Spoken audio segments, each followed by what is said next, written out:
قدرت جب اپنے کسی بندے کو بیت العنکبوت سے باہر نکالنے کی ٹھان لیتی ہے تو وہ اسی طور راستے نکالتی ہے۔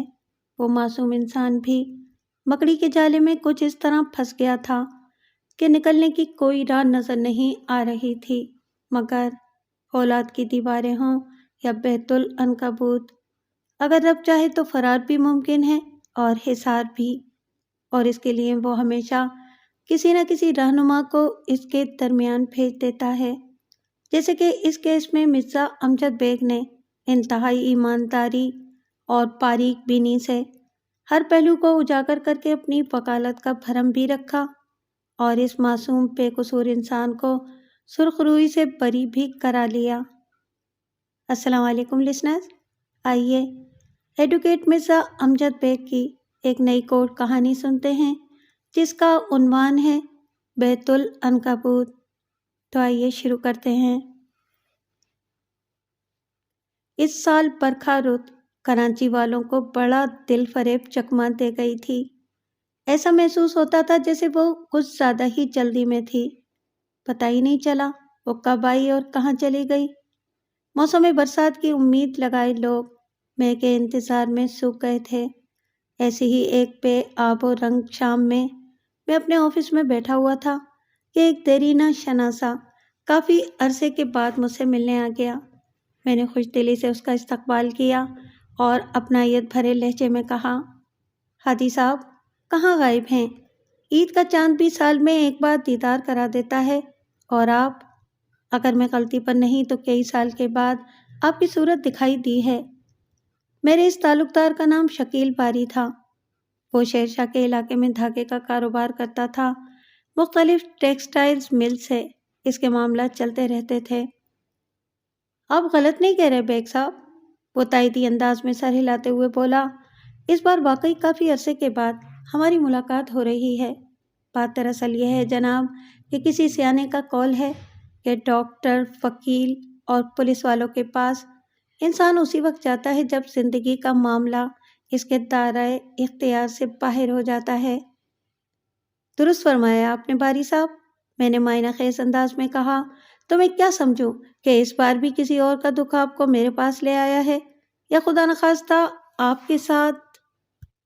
اللہ کا لاکھ لاکھ شکر ہے کہ وہ ذات پاک مجھے مشکلات سے دوری رکھتا ہے، وہ قطع کلامی کرتے ہوئے رسان بھرے لہجے میں بولا، اس وقت میں کسی اور کے مسئلے کے لیے آپ کے پاس آیا ہوں۔ آپ پر اللہ کے فضل و کرم کا راز یہ ہے کہ آپ اس کے بندوں کی خدمت کا کوئی موقع ہاتھ سے جانے نہیں دیتے۔ باہر کیف لمحاتی توقف کر کے میں نے ایک گہری سانس لی اور پھر قلم اور رف پیڈ سنبھالتے ہوئے ان الفاظ میں اضافہ کر دیا، آپ بتائیں آج کس مصیبت زدہ انسان کی مدد کے خیال سے آپ میرے پاس تشریف لائے ہیں؟ اس حالات کے مارے ہوئے شخص کا نام سعید خان ہے، شکیل باری نے میرے سوال کے جواب میں بتایا۔ پیشے کے اعتبار سے وہ ایک معمولی پلمبر ہے، دنیا میں کوئی اس کے آگے پیچھے نہیں ہے، اور اس وقت وہ پولیس کسٹڈی میں ہے۔ میں سعید خان کو ذاتی طور پر نہیں جانتا، لیکن جس بندے نے مجھے اس کی مدد کرنے کے لیے کہا ہے، اس کی نظر میں سعید خان بے گناہ ہے اور میں مذکورہ بندے کو بھروسے کے قابل سمجھتا ہوں۔ ٹھیک ہو گیا، میں نے پیٹ پر قلم چلاتے ہوئے سرسری انداز میں کہا، اب آپ مجھے یہ بھی بتا دیں کہ سعید خان کو پولیس نے کس جرم میں اپنی تحویل میں لے رکھا ہے؟ اس پر چوری، مجرمانہ حملے اور قتل کا الزام عائد کیا گیا ہے جناب، شکیل باری نے جواب دیا۔ گرفتاری کے اگلے روز پولیس نے اسے عدالت میں پیش کر کے 7 دن کا ریمانڈ حاصل کر لیا تھا۔ میرے اندازے کے مطابق ریمانڈ کی مدت ختم ہونے میں 1-2 روز ہی باقی رہ گئے ہیں۔ میں چاہتا ہوں آپ کل ہی تھانے جا کر اس سے ملاقات کر لیں۔ بات کے اختتام پر اس نے مجھے متعلقہ تھانے کا نام بھی بتا دیا۔ باری صاحب، آپ میرے کام کرنے کے طریقے سے اچھی طرح واقف ہیں۔ میں نے 2 ٹوک الفاظ میں اس پر واضح کر دیا، آپ کی خواہش پر میں تھانے جا کر سعید خان سے ملاقات تو کر لوں گا، لیکن اگر میں اس کی بپتا سننے کے بعد مطمئن نہیں ہوا تو پھر آپ میری طرف سے معذرت ہی سمجھیے گا۔ جی جی، میں جانتا ہوں، وہ جلدی سے اس بات میں گردن ہلاتے ہوئے بولا، آپ مجرموں اور گناہ گاروں کے کیس نہیں لیتے۔ اگر میں سعید خان کے ماضی اور حال سے واقف ہوتا تو اس معاملے میں آپ کو اس کی گارنٹی دے سکتا تھا، لیکن چونکہ یہ کیس کسی اور شخص کے توسط سے مجھ تک پہنچا ہے، اس لیے میں بھی یہی چاہوں گا کہ آپ اپنی تسلی کرنے کے بعد ہی اس کیس میں ہاتھ ڈالنے کا فیصلہ کریں۔ اس کیس کی فیس وہی شخص دے گا جس نے مجھے سعید خان کی مدد کرنے کے لیے کہا ہے، لیکن آپ کو فیس کی رقم میں خود ادا کر دوں گا، یعنی اس بندے سے لے کر آپ کو دوں گا۔ اس کے علاوہ دیگر عدالتی اخراجات بھی آپ کو میرے ہی توسط سے ملیں گے۔ کوئی آپ یہ کہنا چاہ رہے ہیں کہ اس کیس میں آپ سعید خان کے اس خیر خواہ کے لیے فرنٹ مین کا کردار ادا کر رہے ہیں؟ بس کچھ ایسا ہی سمجھ لیں، اس نے گول مول سا جواب دیا۔ کیا میں اس پردہ نشین مہربان کا نام جان سکتا ہوں؟ میں نے استفسار کیا۔ اس کا نام نیاز علی ہے، حاجی نیاز علی، شکیل باری نے جواب دیا۔ آپ مجھ پر بھروسہ کر سکتے ہیں، اس لیے میں نے آپ کو اس کا نام بتا دیا ہے۔ اس کے ساتھ ہی آپ سے میری درخواست ہے کہ آپ سعید خان کو یہ نہیں بتائیں گے کہ کوئی حاجی نیاز علی اس کے کیس کو فائنینس کر رہے ہیں، ورنہ وہ یہ مدد لینے سے انکار کر دے گا۔ آپ کی بات سے تو یہی سمجھ میں آ رہا ہے کہ سعید خان حاجی نیاز علی کو اچھی طرح جانتا ہے۔ میں نے سوالیہ نظر سے اس کی طرف دیکھا۔ جی، آپ کا اندازہ درست ہے، وہ سر کو اسباتی چنبش دیتے ہوئے بولا۔ سعید خان حاجی صاحب کو صرف جانتا ہی نہیں بلکہ کسی بات پر ان سے خفا بھی ہے۔ حاجی صاحب کا نام سنتے ہی وہ بدک جائے گا اور یہ معاملہ کھٹائی میں پڑ جائے گا، جبکہ حاجی صاحب ہر حال میں سعید خان کو اس مصیبت سے باہر نکالنا چاہتے ہیں۔ کیا آپ سعید خان کی حاجی صاحب سے خفگی کا سبب جانتے ہیں؟ میں نے ایک اہم سوال کیا۔ سر دست میرا جواب نہیں میں ہے، وہ صاحب کوئی سے کام لیتے ہوئے بولے۔ انہوں نے خود بتایا اور نہ ہی میں نے پوچھا، لیکن اگر آپ اس حوالے سے اصرار کریں گے تو میں حاجی صاحب سے پوچھ کر آپ کو بتا دوں گا، یہ میرا آپ سے وعدہ ہے۔ ٹھیک ہے باری صاحب، میں آپ پر بھروسہ کر سکتا ہوں، میں نے معتدل انداز میں کہا۔ حاجی صاحب کے اس پراسرار معاملے کو بعد میں دیکھیں گے، فی الحال آپ مجھے یہ بتائیے کہ سعید خان پر عائد الزامات کی تفصیل کیا ہے؟ میرا مطلب ہے کہ پولیس کے مطابق اس نے کیا چوری کیا ہے، اس نے کس پر مجرمانہ حملہ کیا ہے اور کسے موت کے گھاٹ اتارا ہے؟ مقتول کا نام جمشید عباسی ہے، شکیل باری نے بتایا۔ وہ ایک پبلک پراسیکیوٹر ہے، بلکہ تھا۔ مجرمانہ حملے کی شکار مقتول کی بیوی کو بتایا جا رہا ہے، جس کا نام سیپ ہے، اور چوری ہونے والے سامان میں طلائی زیورات اور نقدی شامل ہے۔ میں اس سے زیادہ اور کچھ نہیں جانتا بیگ صاحب، وہ بے بسی سے کندھے اچکاتے ہوئے بولے۔ اسی لیے میں چاہتا ہوں کہ آپ سعید خان سے ایک بھرپور ملاقات کر لیں، اس سے صورتحال آپ پر واضح ہو جائے گی۔ شکیل باری کی یہ تجویز معقولیت کی حدود کے اندر آتی تھی، لہٰذا میں نے اس پر ساتھ کیا اور وہ میرا شکریہ ادا کر کے رخصت ہو گیا۔ میں نے اسی روز آفس سے اٹھنے کے بعد متعلقہ تھانے جا کر سعید خان سے ملاقات کر لی۔ آدھے گھنٹے کی سنجیدہ اور دو ٹوک گفتگو کے نتیجے میں مجھے وہ بندہ بے قصور نظر آیا، سو میں نے اس کا کیس لینے کا فیصلہ کر لیا۔ آگے بڑھنے سے پہلے میں آپ کو اس دلچسپ اور سنسنی خیز کیس کے پس منظر سے آگاہ کرنا ضروری سمجھتا ہوں۔ واضح رہے کہ سعید خان کی سنائی ہوئی کہانی میں سے کئی ایک باتیں میں نے دانستہ حذف کر دی ہیں۔ اسی طرح میں نے اس خلاصے میں کچھ ایسی باتیں بھی شامل کر دی ہیں جو ملزم سعید خان نے مجھے نہیں بتائی تھیں، بلکہ وہ میری اپنی تحقیق کا نتیجہ ہیں۔ اس وقت سعید خان کی عمر 35 سال تھی۔ وہ درمیانے قد اور دبلے پتلے بدن کا مالک ایک کمگو انسان تھا۔ شاید اس کی اس پراسرار خاموشی کے پیچھے ماضی کے وہ نامساعد حالات تھے جن سے گزرنے کے بعد وہ زندگی کے اس مقام تک پہنچا تھا۔ ستواں ناک اور گھنگھریالے بالوں کے ساتھ وہ کوئی آرٹسٹ یا شاعر دکھائی دیتا تھا۔ سعید خان بھی شیر خارگی ہی میں تھا کہ یکے بعد دیگرے اس کے والدین کا انتقال ہو گیا۔ کسی قریبی رشتہ دار نے اس کی جیسے تیسے پرورش کر دی۔ بعد ازاں وہ زمانے کی ٹھوکریں اور حالات کے تھپیڑے کھا کر خود ہی پروان چڑھ گیا۔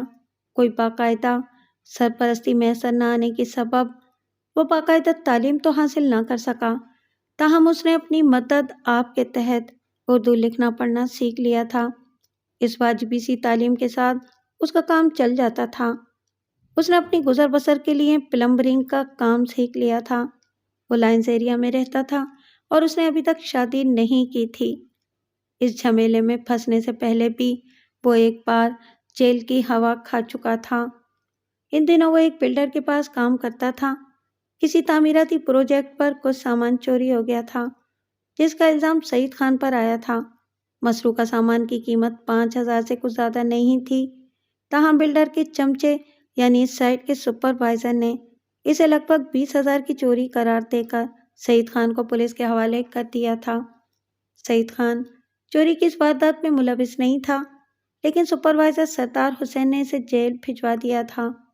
پولیس والوں نے اسے کہا تھا کہ اگر وہ انہیں 5,000 روپے دے دے تو وہ اس معاملے کو رفع دفع کر دیں گے، لیکن پولیس کی یہ پیشکش سعید خان کی سمجھ میں نہیں آئی تھی، جس کی بنیادی طور پر 2 وجوہات تھیں۔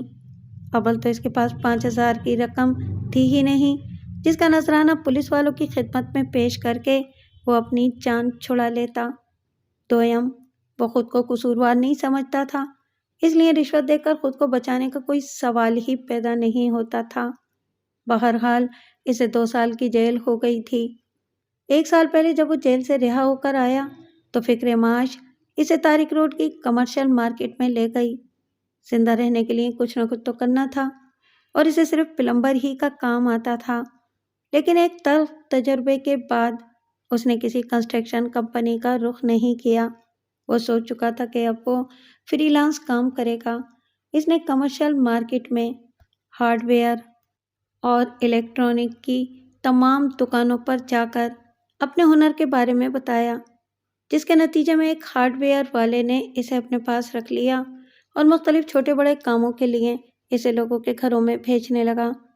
اس انداز میں روزی کماتے ہوئے ابھی سے 1 سال ہی ہوا تھا کہ یہ افتاد اس پر ٹوٹ پڑی تھی، وغیرہ وغیرہ۔ میں نے حالیہ واقعے کے حوالے سے تمام اہم سوالات پوچھ لیے، جن کے اس نے تسلی بخش جوابات دیے تھے۔ اس انٹرویو کے دوران میں اس کی آنکھوں اور چہرے کے تاثرات کا بھی بغور جائزہ لیتا رہا تھا۔ اس کا بیان تو رہا ایک طرف، مجھے اس کے انداز سے بھی کہیں ایسا محسوس نہیں ہوا کہ اس نے پبلک پراسیکیوٹر جمشید عباسی کو قتل کیا ہوگا یا اس کی بیوی پر مجرمانہ حملہ کیا ہوگا، اور یا پھر نقدی اور زیورات چرائے ہوں گے۔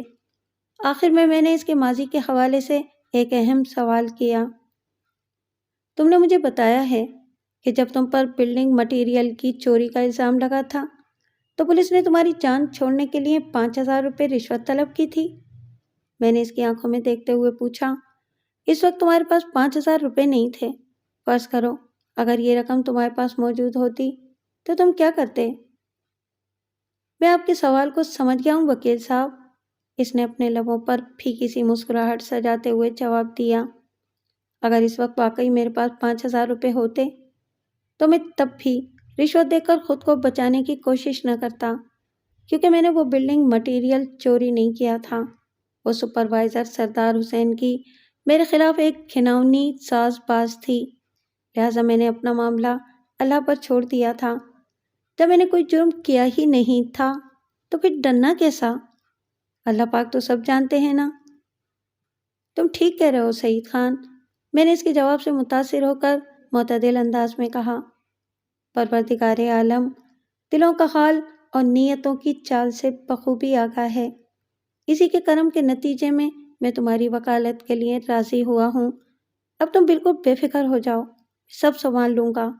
تم نے میرے سوالات کے تفصیلی جوابات دیے ہیں، جس کی روشنی میں نے تمہارے خلاف رچائی جانے والی اس سازش کو بڑی وضاحت کے ساتھ سمجھ لیا ہے۔ مجھے خوشی ہے کہ تم نے مجھ سے بھرپور تعاون کیا ہے۔ بہت شکریہ وکیل صاحب، وہ تشکرانہ انداز میں بولا۔ اللہ نے آپ کو میرے لیے رحمت کا فرشتہ بنا کر بھیجا ہے، لیکن میرے ذہن میں ایک الجھن ہے۔ وہ بولتے بولتے اچانک خاموش ہو گیا تو میں پوچھے بنا نہ رہ سکا۔ کیسی الجھن سعید خان؟ جب 3 سال پہلے مجھ پر چوری کا مقدمہ چلا تھا، اس وقت میری مالی حالت ایسی نہیں تھی کہ میں اپنی بے گناہی ثابت کرنے کے لیے کوئی قابل وکیل کر سکوں۔ اس نے ٹھہرے ہوئے لہجے میں جواب دیا۔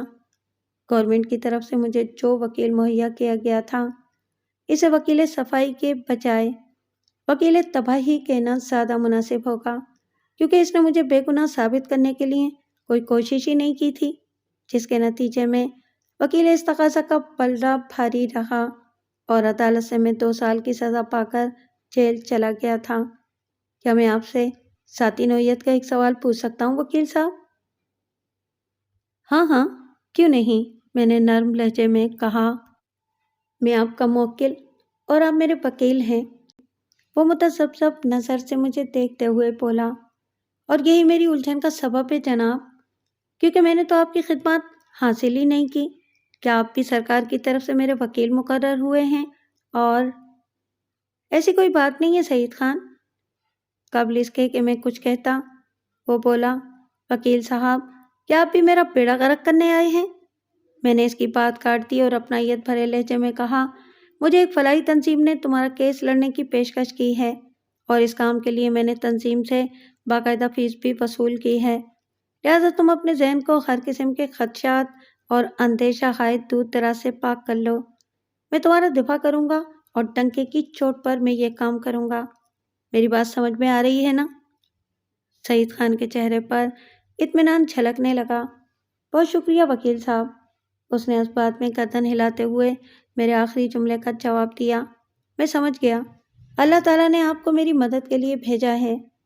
میں نے درخواست ضمانت، وکالت نامے اور دیگر اہم کاغذات پر سعید خان کے دستخط کرائے اور اسے تسلی اور تشفی دینے کے بعد واپس آ گیا۔ اس نے مجھ سے فلاحی تنظیم کے بارے میں کوئی سوال نہیں کیا تھا اور میں نے بھی اس ذیل میں اسے کسی قسم کی معلومات فراہم کرنے کی ضرورت محسوس نہیں کی تھی۔ میری اس محتاط روی کی 2 وجوہات تھیں۔ نمبر 1 یہ کہ یہ کیس مجھے کسی فلاحی تنظیم نے نہیں بلکہ میرے دیرینہ شناسہ شکیل باری نے سونپا تھا اور سعید خان اسے نہیں جانتا تھا۔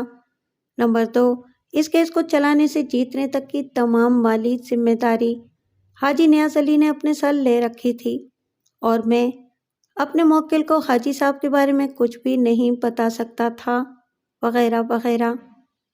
ویسے خدا ترس انسان کا کردار ادا کرنے والا حاجی نیاز علی مجھے پوری طرح ہضم نہیں ہوا تھا۔ میں نے شکیل باری کے یقین دلانے پر یہ کیس اپنے ہاتھ میں لے تو لیا تھا، مگر میرے ذہن کے خفیہ خانے میں حاجی صاحب کی ذات کے حوالے سے تحقیق و تفتیش کا مخصوص سنسنی خیز عمل مسلسل جاری تھا۔ ریمانڈ کی مدت پوری ہونے کے بعد پولیس نے اس مقدمے کا چالان عدالت میں پیش کر دیا۔ پولیس کی مرتب اس چارج شیٹ کے مطابق ملزم سعید خان 10 اگست کی سہ پہر مقتول کے گھر میں کچن کا کوئی کام کرنے گیا تھا۔ اس وقت مقتول جمشید عباسی گھر کے اندر موجود نہیں تھا۔ ملزم نے اطلاعی گھنٹی بجائی تو مقتول کی بیوی سیپ نے دروازہ کھولا۔ ملزم نے سیپ کو بتایا کہ وہ شفیق ہارڈ ویئر سے آیا ہے، جہاں اس گھر کے کچن والے سنک کی خرابی کے حوالے سے کوئی شکایت درج کرائی گئی تھی۔ سیپ ملزم کو گھر کے اندر لے گئی۔ کچن کی طرف جاتے ہوئے ملزم نے دیوار پر آویزاں ایک فوٹو کی جانب اشارہ کرتے ہوئے سیپ سے پوچھا، کیا یہ وکیل صاحب آپ کے شوہر ہیں؟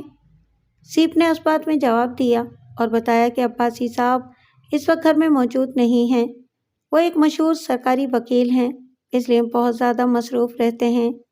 ملزم نے معنی خیز انداز میں سیپ کو دیکھا اور کچن میں داخل ہو گیا۔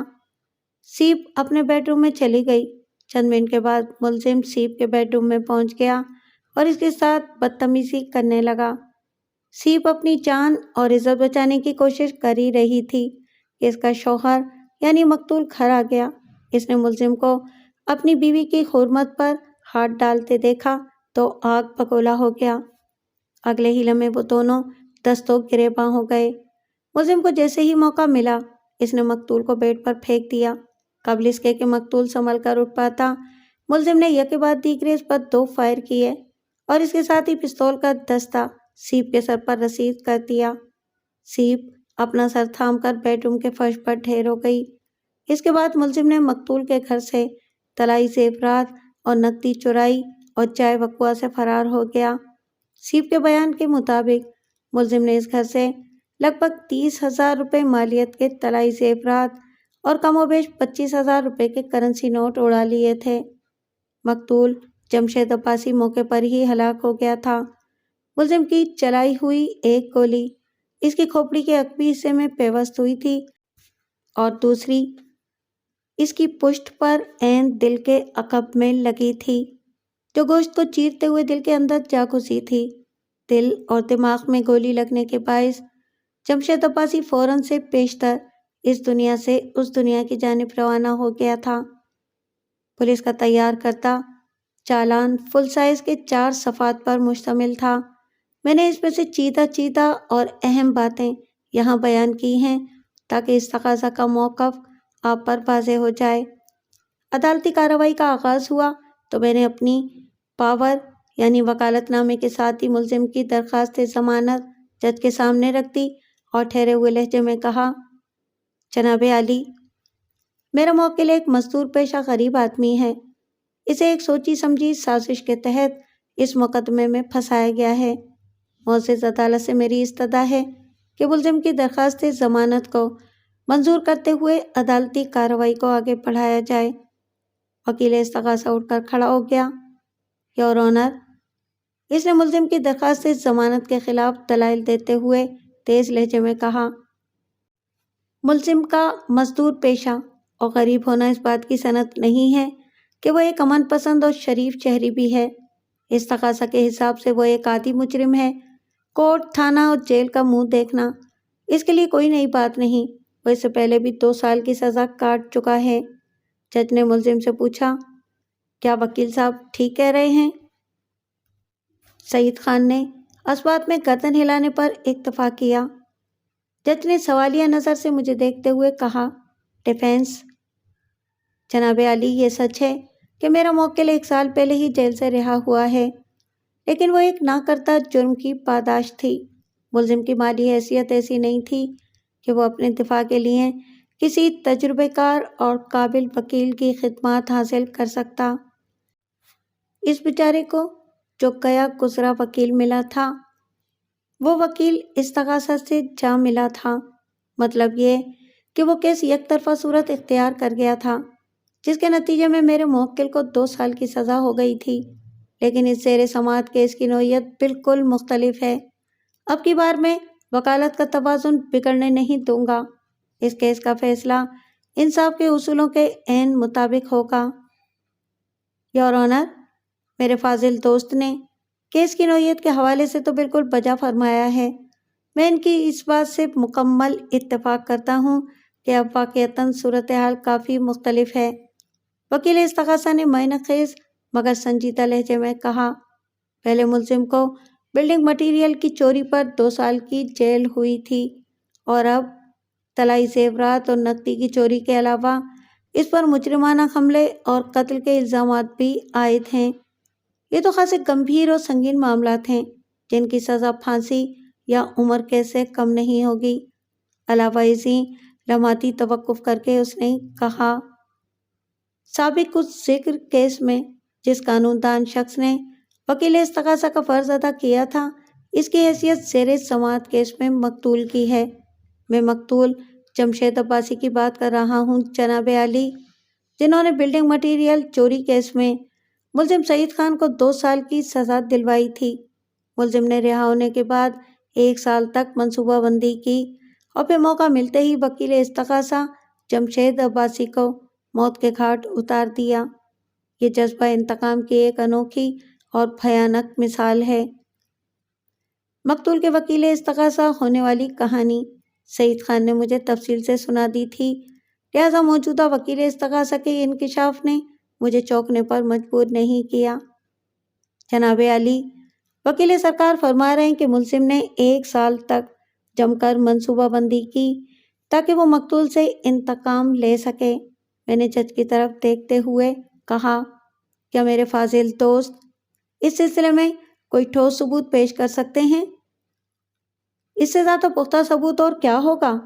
کہ وکیل استغاثہ نے جوشیلے لہجے میں کہا، جیل سے رہا ہونے کے بعد ملزم نے مقتول کی رہائش گاہ کے نزدیک روزگار تلاش کیا تاکہ اسے اپنے مقصد میں آسانی ہو جائے۔ وہ مقتول کے معمولات کا باریک بینی سے جائزہ لیتا رہا اور پھر 10 اگست کی سہ پہر اسے یہ سنہری موقع مل گیا۔ یہ تھیوری آپ کے ذہن کی اختراع ہے میرے فاضل دوست، میں نے وکیل استغاثہ کی طرف دیکھتے ہوئے طنزیہ لہجے میں کہا، جسے میں آگے چل کر ایک من گھڑت اور بے بنیاد کہانی ثابت کر دوں گا۔ میں نے آپ سے اس امر کا ٹھوس ثبوت مانگا تھا کہ ملزم 1 سال تک مقتول کو موت کے گھاٹ اتارنے کی منصوبہ بندی میں لگا رہا۔ خیر، میں نے لمحاتی توقف کر کے روئے سخن جج کی جانب موڑا اور ان الفاظ میں اضافہ کر دیا، یور آنر، اصولی بات یہ ہے کہ بالفرض اگر میرے موکل نے اس قسم کی کوئی انتقامی کارروائی کرنا ہی تھی تو اس کا ٹارگٹ وہ شخص بننا چاہیے تھا جس کی غداری کے نتیجے میں ملزم کو 2 سال کی جیل کاٹنا پڑی تھی۔ میں سابق ذکر بلڈنگ مٹیریل چوری کیس میں وکیل صفائی کا کردار ادا کرنے والے شخص کی بات کر رہا ہوں، جس نے اپنے کسی بڑے فائدے کے لیے استغاثہ سے ہاتھ ملا لیا تھا۔ ملزم کی سزا کا اصل ذمہ دار تو مذکورہ وکیل صفائی تھا۔ اگر واقعتاً ملزم نے اپنے ساتھ ہونے والی اس زیادتی کا بدلہ لینا ہوتا تو اس کا نشانہ مقتول جمشید عباسی ہی نہیں بلکہ وہ دھوکے باز اور ضمیر فروش انسان یعنی کہ ڈیفنس کونسلر ہوتا جس نے ملزم کا دفاع کرنا تھا، لیکن وہ دغا دے گیا۔ اور سب سے بڑی بات یہ کہ میں چند لمحات کے لیے ٹھہرا اور پھر اپنی بات مکمل کرتے ہوئے کہا، جناب عالی، میں وقت آنے پر یہ ثابت کر دوں گا کہ وقوع کی سہ پہر میرا موکل مقتول کے گھر کے اندر داخل ہی نہیں ہوا تھا۔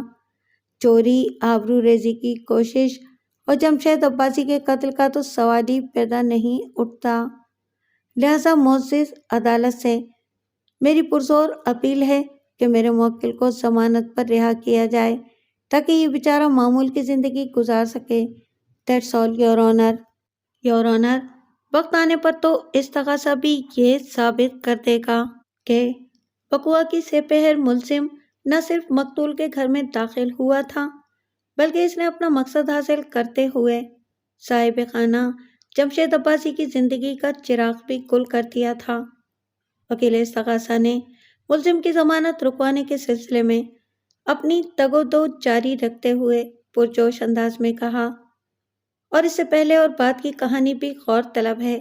اس نے ڈرامائی انداز میں توقف کیا اور پھر ان الفاظ میں اپنی بات آگے بڑھا دی، مقتول کی آمد سے پہلے اس بے غیرت شخص نے اس کی حسین و جمیل بیوی کو اپنی حافظ کی بھینٹ چڑھانے کی کوشش کی تھی اور مقتول کو موت کے گھاٹ اتارنے کے بعد یہ اس گھر سے نقدی اور طلائی زیورات بھی چرا کر لے گیا تھا۔ ایسے خطرناک شخص کی ضمانت منظور کرنا انصاف کے اصولوں کے منافی ہوگا۔ میں یہاں پر مقتول کی اہلیہ یعنی بیوہ کی خوفزدگی کا خاص طور پر ذکر کرنا چاہوں گا۔ وہ ایک بار پھر رکا، ایک گہری سانس لی، اس کے بعد اپنے بیان کو مکمل کرتے ہوئے کہا، محترمہ سیب صاحبہ بے حد ڈری سہمی ہوئی ہیں۔ اپنے شوہر کے قتل کے بعد وہ گھر میں بالکل اکیلی رہ گئی ہیں۔ وقوع کی سہ پہر ملزم نے ان کی عزت تار تار کرنے کی نیت سے مجرمانہ حملہ کیا۔ اس واقعے کی دہشتناک بازگشت ابھی تک ان کی سماعت میں دل دوز دھماکے کر رہی ہے۔ سیب صاحبہ نے عدالت سے استدعا کی ہے کہ ملزم کو کسی بھی صورت آزاد نہ چھوڑا جائے۔ اس شیطان کی بد ساز سے ان کی جان مال اور عزت کو کئی طرح کے خطرات لاحق ہیں۔ میں نے اپنے موکل کی ضمانت کے سلسلے میں اور زور مارا، لیکن اس مقصد میں مجھے خاطر خواہ کامیابی حاصل نہ ہو سکی۔ میں پہلے بھی کئی بار عرض کر چکا ہوں کہ قتل کی ملزم کی ضمانت ناممکن کی حد تک مشکل ہوتی ہے، اور یہاں تو قتل کے ساتھ ہی آبرو ریزی کی کوشش اور چوری، درخانہ آبادی جیسے معاملات بھی نتھی تھے۔ چنانچہ جج نے میرے موکل کی درخواست ضمانت کو رد کرتے ہوئے سعید خان کو جوڈیشل ریمانڈ پر جیل بھیج دیا۔ گویا میرا موکل اب پی سی سے جے سی میں چلا گیا تھا۔ سعید خان کا یہ نیا پڑاؤ اس کے حق میں مفید ثابت ہونے والا تھا یا نقصان دہ، یہ اگلی چند پیشیوں میں ثابت ہو جانا تھا۔ فی الوقت میں اتنا ہی کہہ سکتا تھا کہ یہ کیس ایک خاص شکل میں آ گیا تھا۔ اس روز شکیل باری عدالت میں موجود تھا۔ جب میں کورٹ روم سے باہر نکلا تو اس نے میرے ساتھ چلتے ہوئے کہا، بیگ صاحب، یہ سن کر مجھے تشویش ہونے لگی ہے کہ مقتول جمشید عباسی وہی وکیل استغاثہ تھا جس نے 3 سال پہلے سعید خان کو 2 سال کی سزا دلوائی تھی۔ کیا سعید خان نے آپ کو اس بارے میں بتا دیا تھا؟ ہاں، اس نے مجھ سے کچھ بھی چھپانے کی کوشش نہیں کی، میں نے صاف گوئی سے کام لیتے ہوئے جواب دیا۔ لیکن دلچسپ بات یہ ہے کہ وقوعہ کی سہ پہر جب سعید خان مقتول کے کچن کا سنک ٹھیک کرنے وہاں پہنچا تو اس وقت تک وہ یہ نہیں جانتا تھا کہ 3 سال پہلے اسے سزا دلوانے والا وکیل استغاثہ اس گھر میں رہتا ہے۔ یہ تو گرفتاری کے بعد جب پولیس نے اس سے پوچھ تاچھ شروع کی تو پولیس کی ہی زبانی سے معلوم ہوا کہ اس پر جس شخص کے قتل کا الزام عائد کیا گیا تھا وہ وکیل استغاثہ جمشید عباسی تھا۔ سعید خان صرف مقتول کے نام سے واقف تھا، باقی کی کہانی پولیس نے اسے سنائی تھی۔ وہ جو آپ نے ابھی عدالت میں کہا کہ وقوعہ کی سہ پہر سعید خان مقتول کے گھر کے اندر داخل ہی نہیں ہوا تھا، باری نے سوالیہ نظر سے مجھے دیکھا اور پوچھا، اس کی کیا حقیقت ہے؟ میں نے غلط نہیں کہا تھا، میں نے معتدل انداز میں جواب دیا۔ اس کی حقیقت سیپ کی درو گوئی کی غماز ہے۔ اس عورت نے کسی بڑے معاملے کی پردہ پوشی کے لیے پولیس کے سامنے غلط بیانی کی ہے۔ یہ سچ ہے کہ وقوعہ کے روز دوپہر میں سیپ نے کمرشل مارکیٹ میں واقع شفیق ہارڈ ویئر اسٹور پر جا کر اپنے کچن کے سنک کی خرابی کے حوالے سے ایک شکایت درج کرائی تھی اور شفیق صاحب نے ان سے کہا تھا کہ وہ تھوڑی دیر میں کسی پلمبر کو ان کے گھر بھیج دیں گے۔ سیپ اپنے گھر کا ایڈریس شفیق صاحب کو لکھ کر دے آئی تھی جو کمرشل مارکیٹ کے نزدیک ہی واقع ہے، لیکن جب سعید خان 5 بجے اس ایڈریس پر پہنچا تو سیپ نے یہ کہہ کر اسے واپس کر دیا کہ تم نے آنے میں بہت دیر لگا دی، میں نے اپنا سنک کسی اور پلمبر سے مرمت کرا لیا ہے، اب مجھے تمہاری ضرورت نہیں ہے، تم جا سکتے ہو۔ اوہ، شکیل باری نے تاسفانہ انداز میں کہا۔ سیپ نے اتنا بڑا جھوٹ کیوں بولا؟ جب کوئی انسان جھوٹ کا سہارا لیتا ہے تو اس کے پیش نظر 4 میں سے کوئی ایک مقصد ہوتا ہے، میں نے ٹھہرے ہوئے لہجے میں کہا۔ نمبر 1، اس عمل کے ذریعے وہ کوئی بڑا فائدہ حاصل کرنا چاہتا ہے۔ نمبر 2، وہ کسی بڑے نقصان سے بچنے کی کوشش میں ہوتا ہے۔ اور نمبر 3، وہ اپنے کسی جرم کو چھپانے کا تمنائی ہوتا ہے۔ اور نمبر 4، وہ کوئی خطرناک معاملہ کرنے جا رہا ہوتا ہے۔ اس کے علاوہ دروغ گوئی کی جو بھی وجوہات ہیں وہ انہی 4 بنیادی اسباب کی شاخیں ہیں۔ باقی جہاں تک سیپ کی غلط بیانی کا معاملہ ہے تو میں نے سانس ہموار کرنے کی غرض سے لمحاتی توقف کیا اور پھر کہا، اس راز سے بہت جلد پردہ اٹھ جائے گا۔ میں اس مشکوک کردار کی کھوج میں لگ گیا ہوں۔ آئندہ چند پیشیوں میں آپ میری ریسرچ کے ثمرات خود اپنی آنکھوں سے دیکھ اور کانوں سے سن لیں گے۔ بس آپ پابندی سے عدالت آتے رہیے گا۔ وہ تو حاجی صاحب نے میری ڈیوٹی لگا دی ہے بیگ صاحب، شکیل باری نے انکشاف انگیز لہجے میں کہا۔ انہوں نے کہا ہے کہ ہر پیشی پر مجھے عدالت میں حاضر ہونا ہے اور واپس جا کر انہیں عدالتی کارروائی کی رپورٹ دینا ہے۔ میں اب یہاں سے سیدھا انہی کے پاس جاؤں گا۔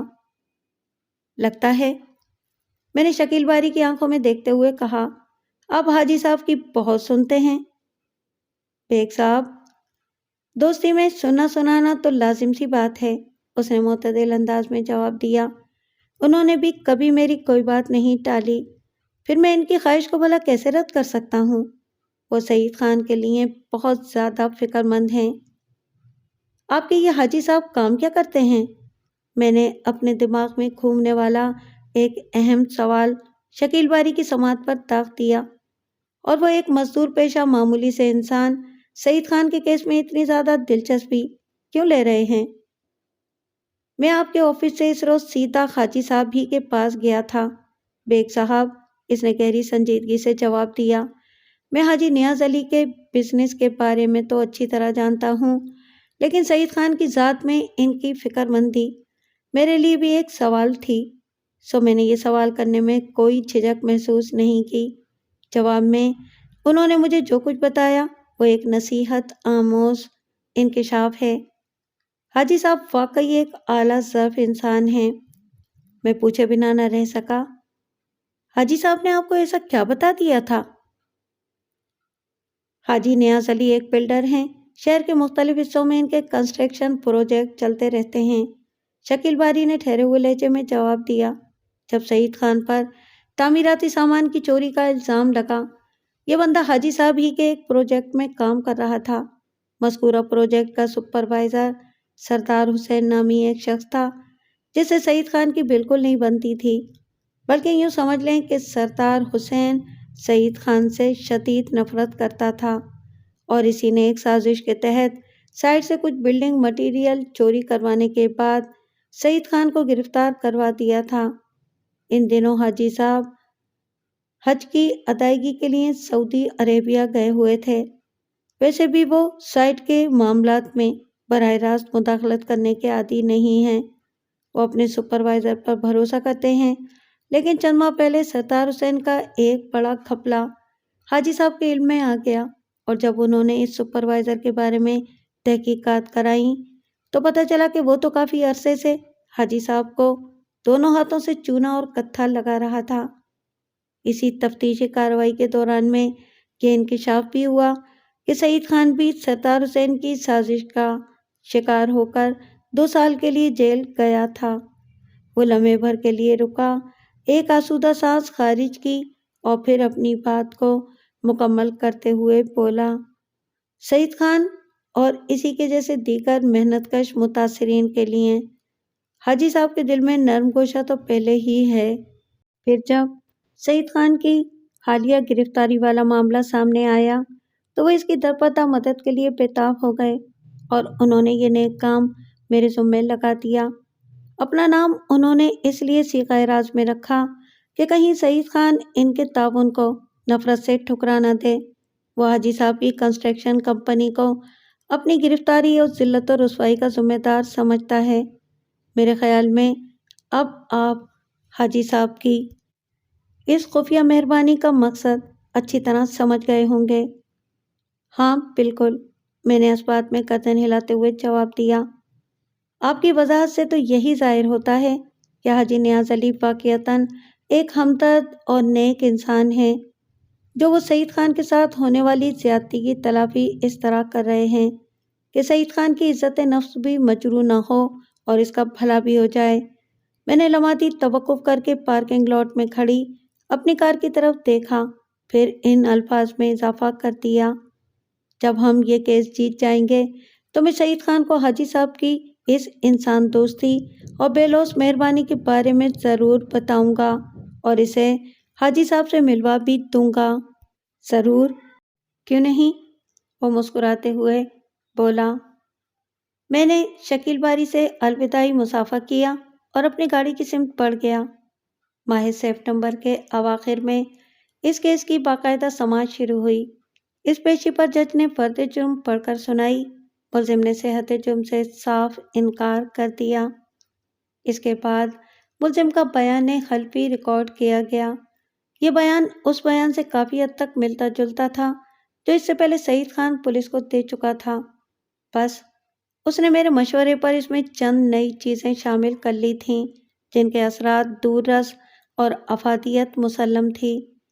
ملزم کا بیان ریکارڈ ہو چکا تو وکیل استغاثہ جرا کے لیے آگے بڑھا اور ایکیوزڈ باکس کے نزدیک جا کر اس نے ملزم سے سوال کیا، کیا تم اس حقیقت سے انکار کر سکتے ہو کہ آج سے 3 سال پہلے تمہیں 2 سال کی جیل ہوئی تھی؟ یہ سچ ہے، اس لیے میں انکار نہیں کروں گا، ملزم نے عام سے لہجے میں جواب دیا، اور یہ سب وحید الدین کی مہربانی سے ہوا تھا۔ وحید الدین؟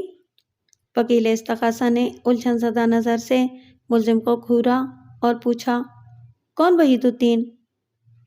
وہ شخص جس نے آپ کے جیسا لباس اور کالا کوٹ زیب تن کر رکھا تھا، ملزم نے بڑے اعتماد سے جواب دیا۔ سرکار نے اسے میرا رہبر مقرر کیا تھا، لیکن چند روزہ راہ روی کے بعد وہ رہزن ثابت ہوا۔ اس نے ڈرامائی انداز میں توقف کیا اور پھر بولا، وکیل صاحب، میں اپنے اس وکیل صفائی وحید الدین کا ذکر کر رہا ہوں، جس کی بدنیتی نے میرے کیس کو اس قدر بگاڑ دیا تھا کہ مجھے عدالت سے 2 سال کی سزا سنا دی گئی۔ تم پر 20,000 مالیت کا تعمیراتی سامان چوری کرنے کا الزام تھا، وکیل استغاثہ نے طنزیہ لہجے میں کہا۔ تم اپنے کیے کی سزا پا کر جیل گئے تھے۔ وہ بلڈنگ مٹیریل 5,000 سے زیادہ مالیت کا نہیں تھا، ملزم نے دو ٹوک انداز میں کہا، جسے بڑھا چڑھا کر 20,000 روپے کر دیا گیا تھا، اور میں نے کوئی چوری نہیں کی تھی۔ وہ ہمارے سپروائزر سردار حسین کی میرے خلاف ایک گھناؤنی سازش تھی۔ وہ مجھے پسند نہیں کرتا تھا۔ بہرکیف اس کی چال کامیاب رہی اور میں جیل چلا گیا۔ جیسا کہ میں نے ابتدا میں بتایا ہے کہ سعید خان اپنی شکل اور حلیے سے کوئی آرٹسٹ یا شاعر نظر آتا تھا، اور اب وکیل استغاثہ کی جرح کا سامنا کرتے ہوئے وہ خود کو شاعر، ادیب، آرٹسٹ اور فلاسفر ثابت بھی کر رہا تھا۔ سچی بات تو یہ ہے کہ ایک کم گو اور کم تعلیم یافتہ پلمبر سے مجھے ایسی دانشمندانہ گفتگو کی بالکل توقع نہیں تھی۔ اس نے وکیل استغاثہ کو کرارے اور مسالے دار جواب دے کر میرا دل خوش کر دیا تھا۔ ہر مجرم قانون کی گرفت میں آنے کے بعد خود کو بے گناہ ثابت کرنے کے لیے اسی قسم کی بہانہ بازی اور دروگوئی سے کام لیتا ہے۔ وکیل استغاثہ نے ناگوار نظر سے ملزم کو دیکھتے ہوئے کہا، تم نے چوری کی تھی، اسی لیے تو تم جیل گئے تھے۔ آبجیکشن یور آنر، میں نے تیز آواز میں کہا۔ وکیل استغاثہ نے حیرت بھری نظر سے مجھے دیکھا، کیونکہ یہ میرا انداز نہیں تھا۔ میں کیس کی ابتدا میں دھیمے سروں میں کارروائی کو آگے بڑھانے کا عادی ہوں، اور اس وقت میں نے کچھ زیادہ ہی جوش و جذبات کا مظاہرہ کر دیا تھا۔ جج نے سوالیہ انداز میں مجھے دیکھا اور پوچھا، بیگ صاحب، آپ کو کس بات پر اعتراض ہے؟ جناب عالی، اس وقت عدالت میں جمشید عباسی مرڈر کیس کی سماعت جاری ہے، میں نے معتدل انداز میں کہا، اور زیر سماعت کیس کا 3 سال پہلے چوری ہونے والے بلڈنگ مٹیریل سے کوئی تعلق واسطہ نہیں ہے۔ میرے فاضل دوست غیر متعلقہ معاملات کو زیر بحث لا کر معزز عدالت کا قیمتی وقت برباد کر رہے ہیں۔ بس مجھے اسی بات پر اعتراض ہے۔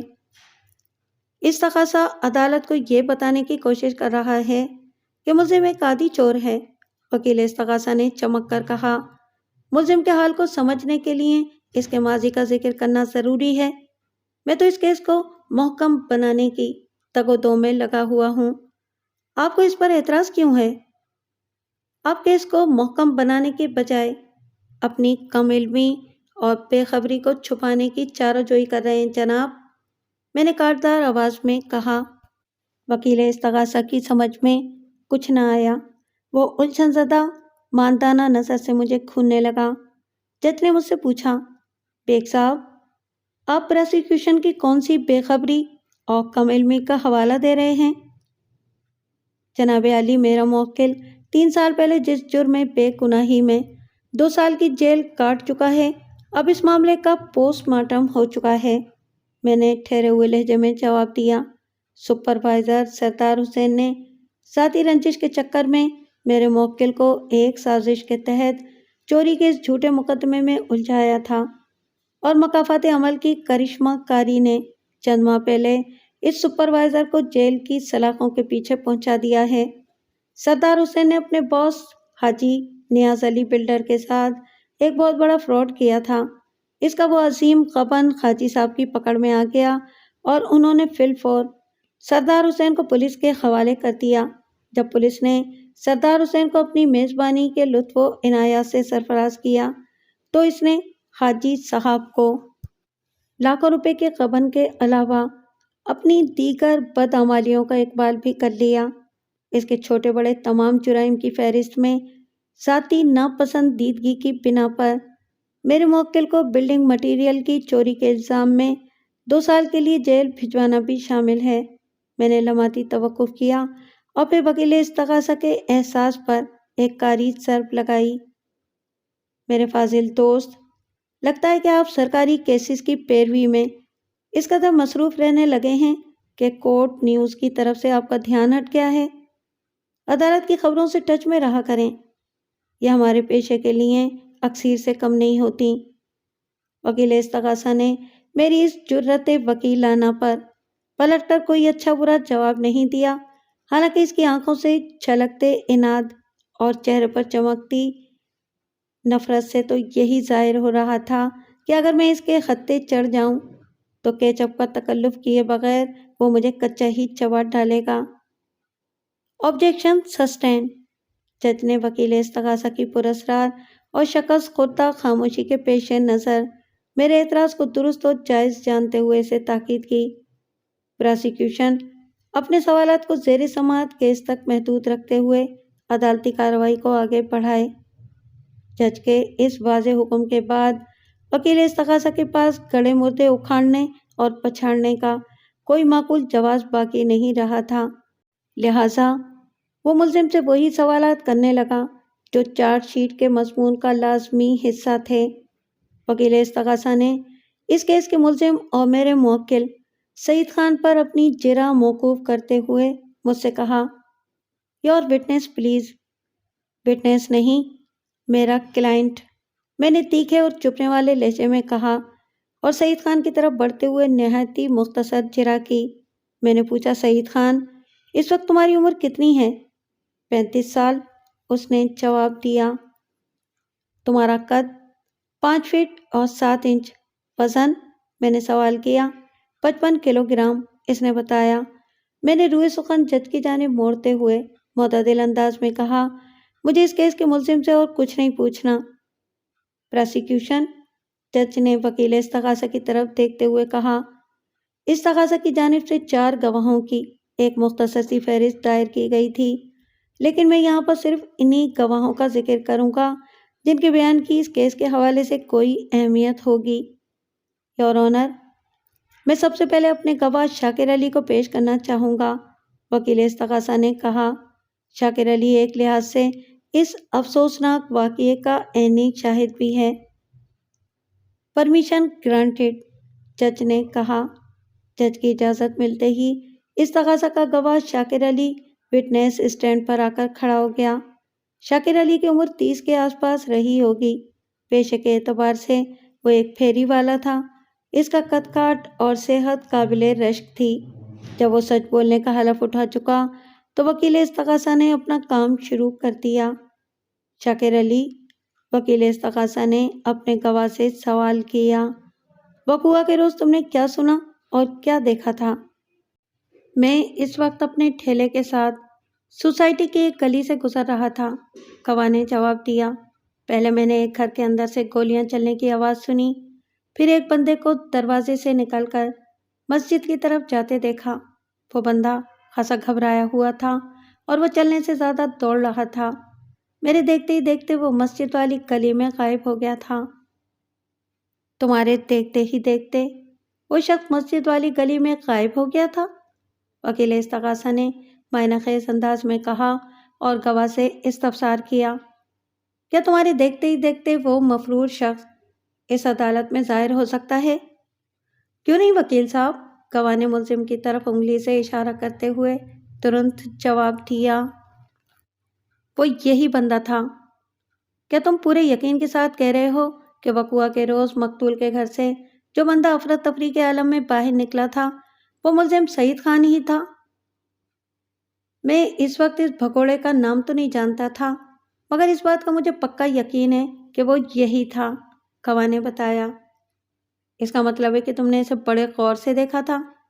وکیل استغاثہ نے اپنے من پسند الفاظ شاکر علی کے منہ میں بھرتے ہوئے چالاکی سے کہا، اسی لیے تمہیں اس کی شکل یاد رہ گئی؟ جی بالکل، وہ اس بات میں منڈی ہلاتے ہوئے بولا، یہی بات ہے وکیل صاحب۔ کیا تمہیں کچھ اندازہ تھا کہ ملزم کو مقتول کے گھر سے نکل کر وہاں سے بھاگنے کی جلدی کیوں تھی؟ بالکل 16 آنے درست اندازہ تو نہیں تھا جناب، گواہ نے کہا، لیکن فائرنگ کی آواز یہی بتا رہی تھی کہ اس گھر کے اندر کوئی واردات ہو گئی ہے، اور اس بندے کے فرار سے پتہ چلتا تھا کہ اس واردات کا ذمہ دار اس کے سوا اور کوئی نہیں ہو سکتا۔ وکیل استغاثہ نے اس کے ساتھ ہی اپنی جرح موقوف کرتے ہوئے جج سے کہا، "that's all your owner". Defence جج نے میری طرف دیکھتے ہوئے کہا۔ میں استغاثہ کے گواہ کے نزدیک چلا گیا۔ "شاکر صاحب"، میں نے اسے احترام بھرے لہجے میں مخاطب کرتے ہوئے سوال کیا، "کیا آپ کو معلوم ہے کہ آئی وٹنس کیا ہوتا ہے"؟ آئی وٹنس مطلب عینی شاہد؟ میں نے گواہ کی آنکھوں میں جھانکتے ہوئے وضاحت کر دی۔ وہ بندہ جس نے اپنی آنکھوں سے کوئی واقعہ رونما ہوتے دیکھا ہو، وکیل استغاثہ نے اپنے گواہ کی مدد کرتے ہوئے کہا، اور پوری ذمہ داری سے اس واقعے کی گواہی دے سکے۔ میں نے وکیل استغاثہ کی اس مداخلت بیجا پر کسی قسم کا اعتراض یا احتجاج کرنے کی ضرورت محسوس نہ کی اور گواہ کی طرف دیکھتے ہوئے معتدل انداز میں استفسار کیا، "شاکر صاحب، کیا وکیل صاحب کی بات آپ کی سمجھ میں اپنی جگہ بنانے میں کامیاب ہو گئی"؟ جی، میں سمجھ گیا ہوں"، گواہ نے جلدی سے کہا۔ "آپ سب سمجھ گئے ہیں، اس کا مطلب یہ ہوا کہ آپ کافی سمجھدار انسان ہیں"، میں نے لطافت بھرے مگر طنزیہ لہجے میں کہا، پھر اصل موضوع کی طرف آ گیا۔ اپنی جرح کے آغاز میں وکیل صاحب نے آپ کا تعارف کراتے ہوئے عینی شاہد کے الفاظ استعمال کیے تھے۔ معزز عدالت یہ جاننے میں دلچسپی رکھتی ہے کہ آپ نے ملزم کو مقتول پر گولی چلاتے ہوئے اپنی آنکھوں سے دیکھا تھا؟ کیا آپ اس امر کی گواہی دیں گے کہ مقتول جمشید عباسی کو میرے موکل سعید خان ہی نے قتل کیا ہے؟ نہیں، وہ نفی میں گردن جھٹکتے ہوئے جلدی سے بولا، "میں تو اس وقت گلی میں تھا، میں نے ملزم کو مقتول کے گھر سے فرار ہوتے دیکھا تھا، میں اس کے فرار کا عینی شاہد ہوں"۔ لیکن اس وقت عدالت میں جمشید عباسی مرڈر کیس کی سماعت ہو رہی ہے، نہ کہ سعید خان فرار کیس کی، میں نے قدرے سخت لہجے میں کہا، اور آپ جمشید عباسی کے قتل کے حوالے سے گواہی دینے یہاں آئے ہوئے ہیں۔ میری منفرد جرح نے استغاثہ کے گواہ کو پریشان کر دیا۔ اس نے بے بس اور ہراساں نظر سے اپنے وکیل کی طرف دیکھا تو وہ یکایک اس کی مدد کو لپکا۔ "آبجیکشن یور آنر"، وکیل استغاثہ نے جارحانہ انداز میں کہا، "میں نے اپنے گواہ شاکر علی کے لیے ایک لحاظ سے عینی شاہد کے الفاظ استعمال کیے تھے، لیکن ڈیفینس کونسلر چھوٹی سی بات کو طول دے کر اس کا بتنگڑ بنانے کی کوشش کر رہے ہیں۔ یہ معزز گواہ کے ذہن کو الجھانے والی بات ہے"۔ جج نے میری طرف دیکھتے ہوئے کہا، "ڈیفینس پراسیکیوٹر کے اعتراض کے جواب میں کچھ کہنا چاہیں گے"؟ "صرف اتنا جناب عالی کہ"، میں نے ڈرامائی انداز میں کہا، "وکیل استغاثہ کی مہربانی سے آج مجھے پتہ چلا ہے کہ عینی شاہدین کی بھی کئی قسمیں ہوتی ہیں، یعنی کوئی ایک لحاظ سے عینی شاہد ہوتا ہے تو کوئی دوسرے لحاظ سے، اور جب یہ لحاظ کا سلسلہ ختم ہوگا تو اس کے بعد مربت کا سلسلہ شروع ہو جائے گا، مطلب تب عینی کی جگہ غینی لے لے گی اور شاہد شاکر بن جائے گا۔ وہ وقت آنے سے پہلے ہی میں استغاثہ کے گواہ غینی شاکر سے چند اہم سوالات پوچھ لیتا ہوں"۔ لمحاتی توقف کر کے میں نے ایک گہری سانس لی اور پھر گواہ کی طرف متوجہ ہو کر سوال کیا، "آپ نے تھوڑی دیر پہلے معزز عدالت کو بتایا ہے کہ وقوعہ کے روز آپ سوسائٹی کے علاقے میں ایک گلی سے اپنے ٹھیلے کے ساتھ گزر رہے تھے، کیا آپ نے گھر کے اندر سے گولیاں چلنے کی آواز سنی، پھر ملزم کو مقتول کے گھر سے فرار ہوتے دیکھا تھا؟ اچھی طرح سوچ سمجھ کر اس عدالت کو بتائیں کہ آپ نے کتنی گولیاں چلنے کی آواز سنی تھی"۔ اس کی آنکھوں میں ایک لمحے کے لیے تذبذب کی پرچھائیاں لہرائیں، لیکن اگلے ہی لمحے اس نے خود کو سنبھال لیا اور بلا تردد جواب دیا، "میں نے گولیاں گنی تو نہیں تھیں، لیکن گھر کے اندر کم از کم 3 سے 4 فائر تو ہوئے تھے"۔ "آپ یہ کہنا چاہتے ہیں کہ گھر کے اندر 3 سے کم گولیاں نہیں چلی تھیں"؟ میں نے اس کے چہرے پر نگاہ جما کر سوال کیا۔ "جی، میرا یہی مطلب ہے"، وہ بڑے اعتماد سے بولا۔ میں نے جج سے مخاطب ہوتے ہوئے کہا، "جناب عالی، پوسٹ مارٹم رپورٹ کے مطابق مقتول جمشید عباسی کو صرف 2 گولیاں لگی تھیں، ایک اس کی کھوپڑی کے عقبی حصے میں اور دوسری اس کی پشت پر عین دل کے عقب میں، جو پشت کے گوشت کو چیرتے ہوئے اس کے دل کے اندر جا گھسی تھی۔ اس کیس کے چالان میں بھی یہی لکھا ہوا ہے، اور کیس کے تفتیشی افسر نے آلۂ قتل کی حیثیت سے جو پسٹل بازیاب کیا ہے اس کے کلپ میں سے بھی صرف 2 گولیاں ہی چلائی گئی تھیں اور استغاثہ کا معزز گواہ شاکر علی کم سے کم 3 سے 4 فائر کی کہانی سنا رہا ہے۔ اس کی یہ کہانی زمینی حقائق سے لگا نہیں کھاتی۔ تم نے غلط بیانی کیوں کی؟ جج نے گواہ سے پوچھا۔ سر، میں پہلی بار عدالت میں آیا ہوں نا، گواہ نے لنگڑی صفائی پیش کرتے ہوئے کہا، اس لیے جواب دیتے ہوئے میں گھبراہٹ میں 3-4 گولیاں کہہ گیا۔ مجھے یاد آیا اس روز میں نے 2 گولیاں چلنے کی آواز سنی تھی، مجھ سے غلطی ہو گئی، آپ مجھے معاف کر دیں سر۔ بات کے اختتام پر وہ رحم طلب نظر سے جج کو دیکھنے لگا۔ استغاثہ کے گواہ کی تبدیلی بیان پر جج نے خفگی بھری نظر سے اسے گھورا اور پھر مجھ سے مخاطب ہوتے ہوئے کہا، ڈیفینس پلیز پروسیڈ فردر۔ شاکر علی کی غلط بیانی کے بعد میں نے آپ سے تم تک کا سفر کرنے میں ذرا دیر نہ لگائی۔ اس کے چہرے پر نگاہ گاڑ کر سوال کیا، تم کس چیز کا ٹھیلا لگاتے ہو؟ کاٹ کباڑ کا، اس نے بتایا، میں گلی گلی گھوم کر پرانا سامان وغیرہ خریدتا ہوں۔ تم نے ڈولے شولے تو خوب بنا رکھے ہیں۔ میں نے اس کے بازوؤں کی مچھلی کی طرف اشارہ کرتے ہوئے استفسار کیا، کیا تمہیں باڈی بلڈنگ وغیرہ کا بھی شوق ہے؟ جی ہاں، اس نے اس بات میں جواب دیا، میں روزانہ جم جاتا ہوں۔ جم جانے سے تم نے اپنی باڈی تو بنا لی ہے؟ میں نے اس کی آنکھوں میں دیکھتے ہوئے پوچھا، کیا اس کثرت سے تمہارے اندر کوئی بہادری اور جرأت بھی آئی ہے؟ جی، وہ سینہ پھلاتے ہوئے بولا، میں ایک بہادر اور جیدار انسان ہوں۔ تم ایسے لگتے تو نہیں، میں نے طنزیہ انداز میں کہا۔ وہ الجھن زدہ لہجے میں بولا، آپ کا کیا مطلب ہے وکیل صاحب؟ فائرنگ کی آواز کے بعد تم نے ملزم کو مقتول کے گھر سے نکل کر چوروں اور بھگوڑوں کی طرح وہاں سے فرار ہوتے دیکھا تھا، میں نے کڑوے لہجے میں کہا۔ ان لمحات میں تمہاری جیداری اور بہادری کہاں چلی گئی تھی؟ تم نے آگے بڑھ کر مفرور ملزم کو پکڑنے کی کوشش کیوں نہیں کی تھی؟ ایسی باڈی کا کیا کرو گے جو گوشت و پوشت کی نمائش سے زیادہ کسی کام کی نہیں ہے؟ میرے تیکھے استفسار نے استغاثہ کے گواہ کے پسینے چھڑا دیے تھے۔ مجھے اس کے سڈول بدن سے کوئی مسئلہ تھا اور نہ ہی اس کے تنسازی کے شوق پر کوئی اعتراض، اور نہ ہی میں اس بزدلانہ غفلت پر اس سے خفا تھا کہ اس نے اگر میرے موکل کو مجرمانہ انداز میں جائے واردات سے فرار ہوتے دیکھا تھا تو آگے بڑھ کر اسے روکنے یا پکڑنے کی کوشش کیوں نہیں کی تھی؟ میں تو صرف اس پوائنٹ کو پکڑ کر بیٹھا ہوا تھا کہ اس کمبخت کو ڈھنگ سے جھوٹ بولنا بھی نہیں آتا تھا۔ فوجی، بات دراصل یہ ہے۔ چند لمحے کی اضطراری چپ کے بعد وہ گویا ہوا، آج کل حالات بہت زیادہ خراب چل رہے ہیں، اب بھلائی کا زمانہ نہیں رہا وکیل صاحب، اس لیے لوگ پرائے پھٹے میں ٹانگ پھنسانے سے ڈرتے ہیں۔ میں نے بھی اسی لیے خاموشی اختیار کر لی تھی کہ پولیس کے جھمیلے میں پڑ کر میں خود کو خوار نہیں کرنا چاہتا تھا۔ میں ایک مزدور ہوں جناب، اس قسم کے پیچیدہ معاملات کے لیے میرے پاس ٹائم ہی کہاں ہے۔ پبلک پراسیکیوٹر جمشید عباسی کو 10 اگست کی سہ پہر موت کے گھاٹ اتارا گیا تھا اور اس وقت سپٹمبر کا آخری ہفتہ چل رہا ہے، یعنی بقوا کو ابھی 2 ماہ بھی نہیں ہوئے۔ میں نے گواہ کی حجامت بنانے کے عمل کا آغاز کرتے ہوئے کہا، کیا تم یہ سمجھ رہے ہو کہ اس قلیل مدت کے گزرنے سے زمانہ بدل گیا ہے؟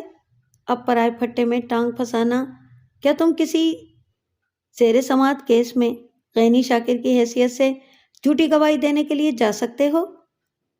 یہ تو اب بھلائی کا زمانہ ہے، اس لیے چپ رہنا ٹھیک نہیں ہے نا؟ مجھے سخت اعتراض ہے جناب عالی، وکیل استغاثہ نے احتجاجی لہجے میں کہا۔ یہ کوئی طریقہ نہیں ہے کہ استغاثہ کے معزز گواہ شاکر علی کا نام بگاڑ کر اسے غینی شاکر بنا دیا جائے۔ وہ اس معاشرے کے غریب طبقے سے تعلق رکھتا ہے تو اس میں اس بیچارے کا کیا قصور ہے؟ کم آمدنی والے مزدور کی بھی اپنی ایک عزت ہوتی ہے، اسے یوں سرے محفل مذاق نہیں بنانا چاہیے۔ جناب عالی، میں اپنے فاضل دوست کے اس اعتراض سے جزوی طور پر اتفاق کرتا ہوں، میں نے جج کی طرف دیکھتے ہوئے رسانیت بھرے لہجے میں کہا، کیونکہ میرا موکل اور اس مقدمے کا ملزم سعید خان بھی اس سوسائٹی کے نچلے طبقے سے تعلق رکھنے والا ایک مزدور پیشہ شخص ہے۔ اور اس بیچارے کا جس طرح مذاق بنایا جا رہا ہے، اس کے لیے تو میں صرف یہی کہہ سکتا ہوں، الحفیظ الامان۔ میں نے لمحاتی توقف کر کے ایک گہری سانس لی، پھر ان الفاظ میں اضافہ کر دیا، بخدا میں استغاثہ کے گواہ کی عزت اچھالنے کی نیت سے یہ نہیں کر رہا۔ میں اس کیس میں وکیل استغاثہ کا توڑ کرنے کے لیے موجود ہوں، اور یہ نیک کام استغاثہ کی بھیانک غلطیوں کو عدالت کے سامنے لانے سے ہی ممکن ہو سکتا ہے، اور میں یہی تو کر رہا ہوں جناب عالی۔ جج نے سر کو اسباتی جنبش دینے کے بعد دیوار گیر کلاک پر نگاہ ڈالی۔ عدالت کا مخصوص وقت ختم ہونے میں چند منٹ باقی تھے۔ بیگ صاحب، جج نے مجھ سے مخاطب ہوتے ہوئے پوچھا، استغاثہ کے گواہ پر آپ کی جرح مکمل ہو گئی یا کوئی اور سوال بھی ابھی پوچھنا چاہیں گے؟ بس ایک آدھ سوال، میں نے معتدل انداز میں کہا۔ جج نے اس بات میں گردن ہلانے پر اتفاق کیا۔ میں شاکر علی کے نزدیک چلا گیا۔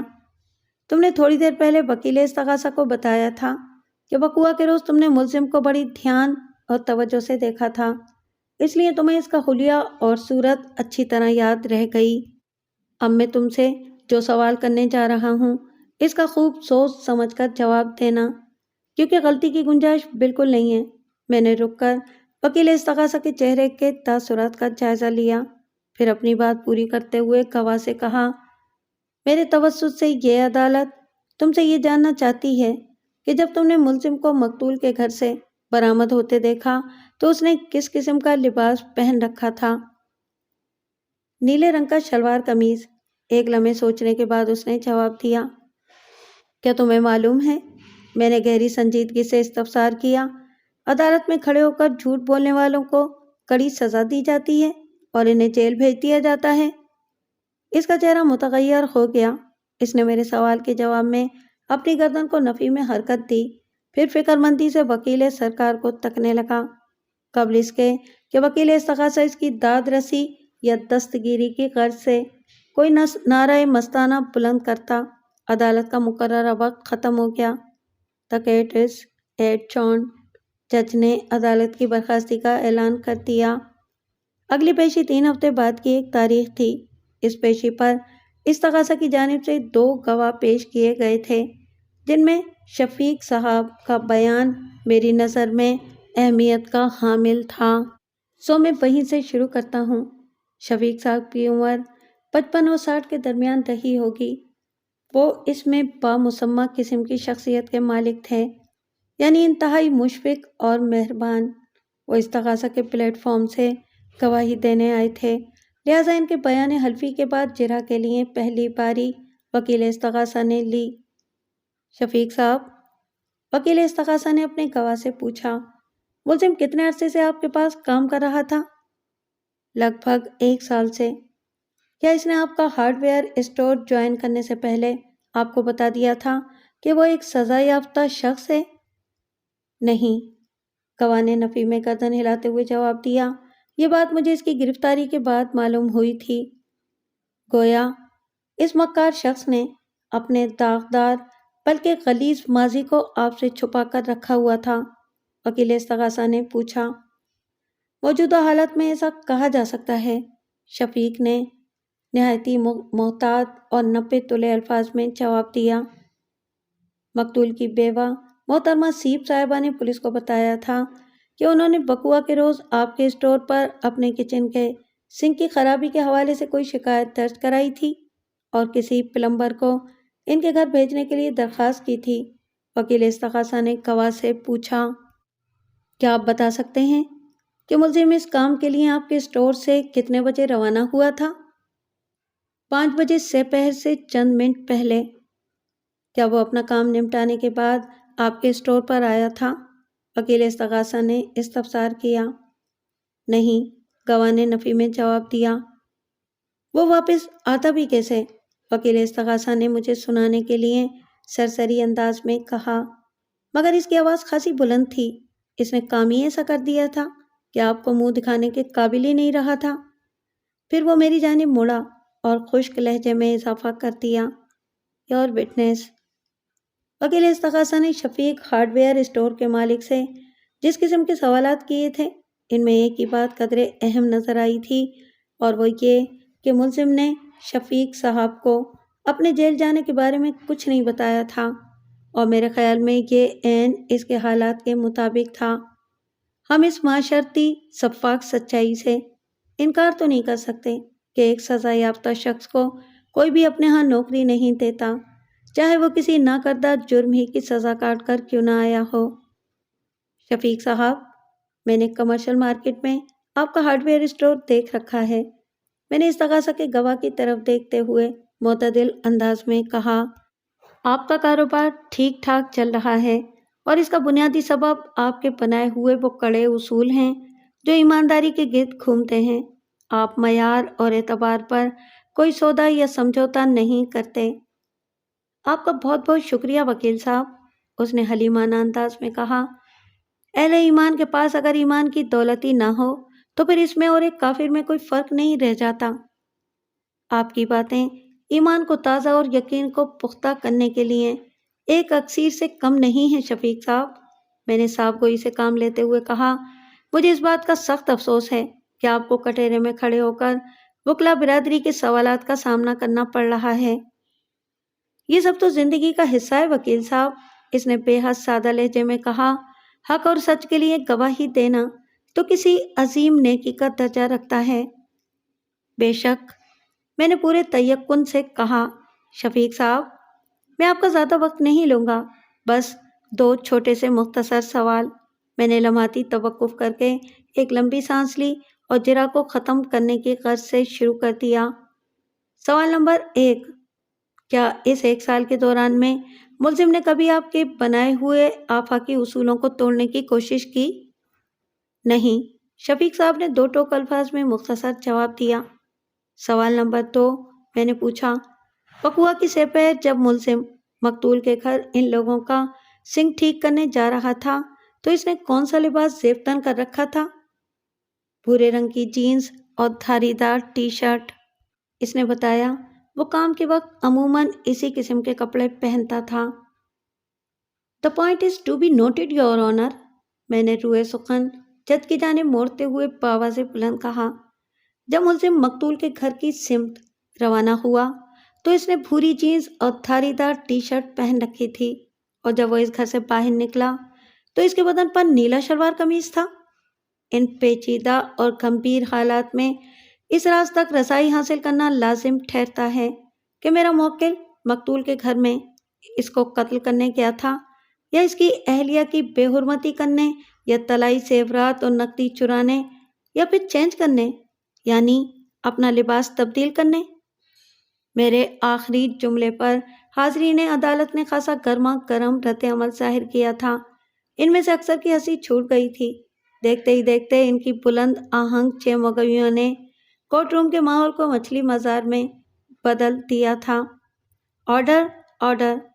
اس شور و غل کو لگام دینے کے لیے جج اپنے چوبی ہتھوڑے کو استعمال کرنے پر مجبور ہو گیا۔ Order in my court please! اگلے ہی لمحے کمرہ عدالت میں سناٹا چھا گیا۔ شفیق صاحب کی گواہی مکمل ہو چکی تھی۔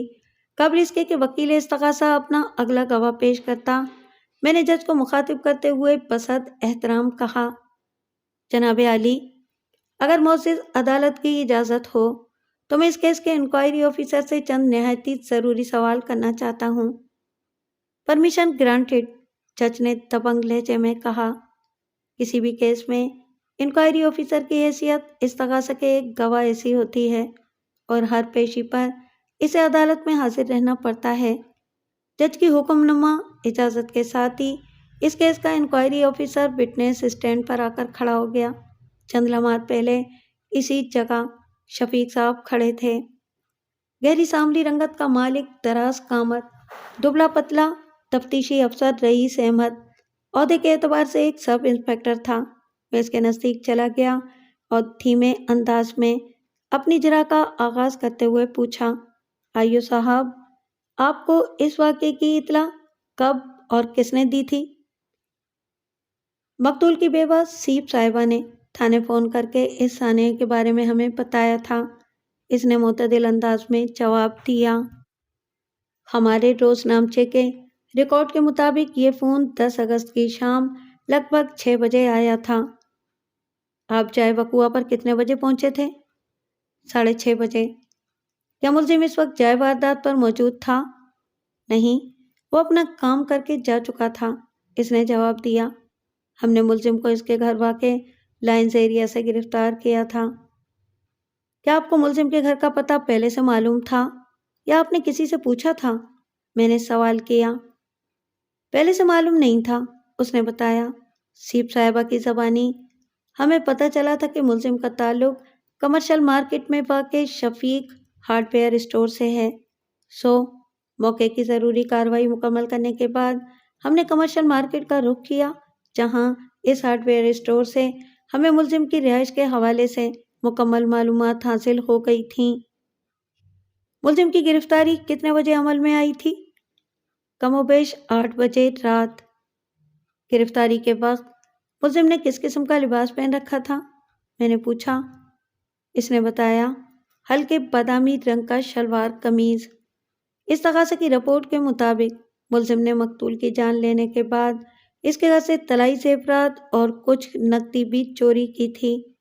میں نے سب انسپکٹر رئیس احمد کے چہرے پر نگاہ جما کر سوال کیا، کیا گرفتاری کے وقت آپ نے اس کے گھر سے وہ طلائی زیورات اور کرنسی نوٹ برآمد نہیں کیے تھے؟ کیونکہ مال مسروقہ کا کہیں ذکر موجود نہیں ہے۔ میرا مطلب ہے کہ مال مسروقہ کی بازیابی کا ذکر نہیں۔ آئیو نے نفی میں گردن ہلاتے ہوئے جواب دیا۔ ملزم کی جامہ تلاشی اور خانہ تلاشی کے نتیجے میں کچھ بھی ہمارے ہاتھ نہیں لگا تھا۔ شاید اس نے گھر پہنچنے سے پہلے ہی ان طلائی زیورات اور کرنسی نوٹوں کو کہیں ٹھکانے لگا دیا تھا۔ آئیو صاحب، یہ آپ کا تھانہ نہیں، کورٹ روم ہے۔ یہاں اگر مگر شاہد وغیرہ سے کام نہیں چلتا۔ اگر آپ کے پاس اس امر کا ٹھوس ثبوت ہے کہ ملزم نے مال مسروقہ کہیں چھپا دیا تھا یا کسی کو دے دیا تھا تو ایسی بات کریں، ورنہ… میں نے ڈرامائی انداز میں توقف کیا اور پھر طنزیہ لہجے میں سوال کیا۔ گرفتاری کے بعد عرصہ 7 یوم تک ملزم آپ کی کسٹڈی میں رہا تھا۔ اس دوران میں آپ نے اس سے طلائی زیورات اور کرنسی نوٹوں کے بارے میں کیوں نہیں پوچھا؟ ہم نے اسے اگلوانے کی بہت کوشش کی تھی، آئیو نے جواب دیا، مگر اس نے کرنسی نوٹوں اور طلائی زیورات کے بارے میں زبان کھول کر نہیں دی۔ یہ خاصا سخت جان بندہ ہے جی۔ سخت جان؟ میں نے استہزائی انداز میں آئیو کے الفاظ دہرانے کے بعد کہا، آپ ٹھیک کہہ رہے ہیں۔ ملزم اپنی جسامت اور صحت سے واقعی بڑا سخت جان دکھائی دیتا ہے، اور اس کا ایک ثبوت آپ کے تیار کردہ چالان میں بھی رقم ہے۔ اس نے چونک کر میری طرف دیکھا اور بے ساختہ پوچھا، کون سا ثبوت وکیل صاحب؟ ملزم کو جیسے ہی موقع ملا اس نے مقتول کو اٹھا کر بیڈ پر پٹخ دیا۔ میں نے پولیس کے پیش کردہ چالان کی ایک لائن کا حوالہ دیتے ہوئے کہا، یہ چارج شیٹ آپ ہی نے تیار کی تھی نا؟ جی جی بالکل، وہ سنبھلے ہوئے لہجے میں بولا، لیکن یہ تو مقتول کی بیوہ کا بیان تھا۔ میں نے خود اپنی آنکھوں سے وہ منظر نہیں دیکھا تھا جب ملزم نے مقتول کو اٹھا کر بیڈ پر پھینکا ہوگا۔ انسان کے پاس عقل نام کی بھی ایک چیز ہوتی ہے، میں نے معنی خیز انداز میں کہا، اور ایک تفتیشی افسر کے پاس تو یہ شے کچھ زیادہ ہی ہونی چاہیے۔ جی، وہ پل کے جھپکاتے ہوئے بولا، میں سمجھا نہیں۔ میں سمجھاتا ہوں، میں نے سرسری انداز میں کہا، جب کوئی تفتیشی افسر جائے وقوع اور اسے متعلقہ افراد کے حوالے سے رپورٹ تیار کرتا ہے تو وہ چھوٹی سے چھوٹی بات کو بھی نظر انداز نہیں کرتا، کیونکہ چھوٹی باتیں اپنے اندر بڑے بڑے راز چھپائے ہوئے ہوتی ہیں۔ کیا آپ نے ملزم اور مقتول کے قد کاٹ، جسامت اور عمر وغیرہ کی تفصیلات درج کی تھیں؟ جی ہاں، اس نے اس بات میں جواب دیا۔ پچھلی ایک پیشی پر میرا موکل معزز عدالت کو بتا چکا ہے کہ اس کی عمر 35 سال، قد 5 فٹ 7 انچ اور وزن 55 کلو گرام ہے۔ اس بیچارے مزدور پیشہ انسان کی جسامت آپ کے سامنے ہے، میں نے آئیو کی آنکھوں میں دیکھتے ہوئے کہا۔ اب آپ عدالت کو بتائیں کہ مقتول کا قد کاٹ، جسامت اور عمر وغیرہ کیا تھی؟ عمر 40 سال، قد 6 فٹ 2 انچ اور وزن 80 سے 90 کلو گرام کے درمیان، آئیو نے جواب دیا۔ یہ تفصیلات چارج شیٹ کے اندر موجود ہیں۔ لگتا ہے کہ آپ نے اس رپورٹ کو دھیان سے نہیں پڑھا۔ میں نے آپ کی تیار کردہ چارج شیٹ کو خوب دھیان لگا کر پڑھا ہے انسپکٹر صاحب، میں نے جارحانہ انداز میں کہا۔ اسی لیے تو میری سمجھ میں یہ بات نہیں آ رہی کہ ایک 5 فٹ 7 انچ قد اور 55 کلو گرام وزن رکھنے والا شخص کسی 6 فٹ 2 انچ قامت اور 80-90 کلو گرام بدن کے مالک انسان کو اٹھا کر کیسے پھینک سکتا ہے؟ کیا آپ نے میرے موکل کو کوئی بین الاقوامی ریسلر سمجھ رکھا ہے؟ میں نے بتایا ہے نا، وہ اپنی صفائی پیش کرتے ہوئے بولا۔ ملزم کے مقتول کو اٹھا کر پھینکنے والی بات ہمیں محترمہ سیپ صاحبہ نے بتائی تھی۔ اس کا مطلب یہ ہوا کہ آپ جائے واردات پر تفتیش کرنے نہیں، چھک مارنے۔ میرا مطلب ہے کہ مقتول کی بیوہ کا ایکسکلوسیو انٹرویو کرنے گئے تھے۔ موصوفہ نے جو لکھوایا وہ آپ نے اپنی رپورٹ میں لکھ دیا۔ کیا آپ کے کام کا یہی طریقہ کار ہے؟ میں نے لمحاتی توقف کر کے آئیوں کو گھورا اور ان الفاظ میں اضافہ کر دیا۔ آپ کے تیار کردہ چالان کے ساتھ فنگر پرنٹس کی رپورٹ منسلک نہیں ہے، اور آپ کا دعویٰ ہے کہ ملزم مقتول کے گھر کے اندر داخل ہوا، کچن میں گیا، پھر بیڈ روم میں آ کر اس نے مقتول کی بیوہ پر مجرمانہ حملہ کیا۔ اس کے بعد وہ مقتول کے ساتھ گتھم گتھا ہوا، اور مقتول کو موت کے گھاٹ اتارنے کے بعد اس نے طلائی زیورات اور کرنسی نوٹ چوری کیے اور چپ چاپ اس گھر سے نکل گیا۔ کیا آپ معزز عدالت کو بتانا پسند کریں گے کہ اس دوران میں گھر کے کسی بھی مقام پر ملزم کی انگلیوں کے نشانات ثبت کیوں نہیں ہوئے؟ اب یہ مت کہیے گا کہ اس نے دستانے پہن رکھے تھے۔ یہ حقیقت ہے، وہ سرسراتی ہوئی آواز میں بولا۔ ملزم نے واقعی دستانے پہن کر یہ واردات کی تھی، اسی لیے تو آلۂ قتل پر بھی اس کے فنگر پرنٹس نہیں ملے۔ انکوائری آفیسر کی اس احمقانہ ڈھٹائی پر مجھے غصہ تو بہت آیا، لیکن میں نے کمال ضبط کا مظاہرہ کرتے ہوئے زہریلے لہجے میں کہا، آئیو صاحب، شکر کریں کہ آلۂ قتل آپ کے ہاتھ لگ گیا، ورنہ اس تصویر میں رنگ بھرنے کے لیے آپ کے پاس کچھ بھی نہ ہوتا اور آپ کی رپورٹ روکھی پھیکی بلیک اینڈ وائٹ ہی رہ جاتی۔ ویسے میں نے دانستہ لمحاتی توقف کیا اور پھر چپتے ہوئے لہجے میں پوچھا، آلۂ قتل آپ کو ملا کہاں سے؟ کیا ملزم مال مسروقہ کے ساتھ اس پسٹل کو ٹھکانے لگانا بھول گیا تھا؟ آلۂ قتل مقتول کے کچن کی سلیب کے اوپر رکھا ہوا تھا، اس نے بتایا۔ ملزم نے رکھا تھا یا اس کے جانے کے بعد؟ میں نے دانستہ سوالیہ انداز میں جملہ ادھورا چھوڑ دیا۔ یہ میں کیسے بتا سکتا ہوں؟ وہ بھدکے ہوئے لہجے میں بولا، میں اس بارے میں کچھ نہیں جانتا۔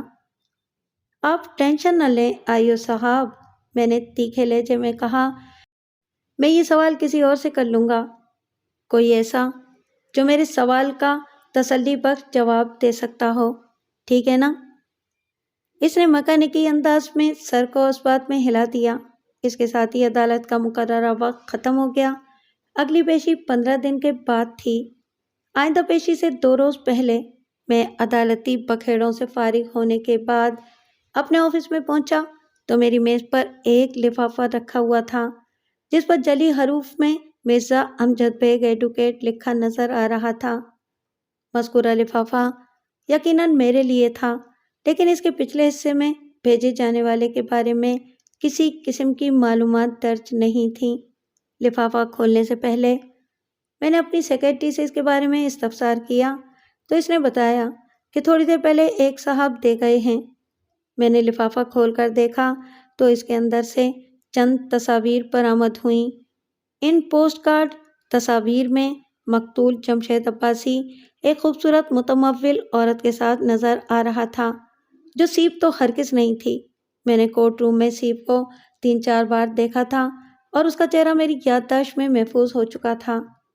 سیپ کے حسن و جمال میں کوئی کمی نہیں تھی، لیکن ان تصاویر میں مقتول کے ساتھ دکھائی دینے والی وہ عورت سیپ سے بدرجہ دلکش و دلنشیں تھی۔ مقتول کا اپنی بیوی کے علاوہ کسی دوسری عورت کے ساتھ نظر آنا کوئی عجیب بات نہیں تھی، لیکن وہ دونوں جس انداز میں ایک دوسرے کے ساتھ شیر و شکر تھے، اسے انتہائی شرمناک اور قابل اعتراض کہا جا سکتا تھا، کیونکہ وہ میاں بیوی بہرحال نہیں تھے۔ مذکورہ تصاویر عریاں نہ ہونے کے باوجود بھی اخلاقی برہنگی کا چلتا پھرتا اشتہار تھیں۔ لفافے کے اندر ان تصاویر کے ساتھ مختصر تحریر والا ایک پرچہ بھی رکھا ہوا تھا، جس کے الفاظ نے مجھے بہت دور تک سوچنے پر مجبور کر دیا۔ آپ بھی سوچیں، اگلی پیشی پر ملاقات ہوگی۔ منظر اسی عدالت کا تھا اور وٹنس باکس میں مقتول کی بیوہ سیپ کھڑی تھی۔ اس کے چہرے سے حزن و ملال جھلک رہا تھا۔ وہ اپنا حلفیہ بیان ریکارڈ کروا چکی تو وکیل استغاثہ نے واجبی سی جرح کے بعد اسے فارغ کر دیا اور میری طرف دیکھتے ہوئے بیگانگی بھرے انداز میں کہا، یور وٹنس پلیز۔ میں جج کی اجازت حاصل کرنے کے بعد استغاثہ کی سب سے اہم گواہ اور مقتول کی بیوہ سیپ کے نزدیک چلا گیا اور ہمدردی بھرے لہجے میں کہا، سیپ صاحبہ، مجھے آپ کے اس عظیم نقصان کا دلی افسوس ہے۔ میں کوشش کر رہا ہوں کہ آپ کے شوہر کا قاتل بچ نہ پائے۔ اس بدبخت کو اس عدالت سے کڑی سزا ملنا چاہیے۔ میں بے وقوف نہیں ہوں جو آپ کی اس مصنوعی ہمدردی اور جھوٹی تسلی کے فریب میں آ جاؤں۔ اس نے خفگی بھرے لہجے میں کہا، میں سمجھ چکی ہوں کہ آپ عباسی صاحب سے کوئی پرانی دشمنی نکالنے کی کوشش کر رہے ہیں۔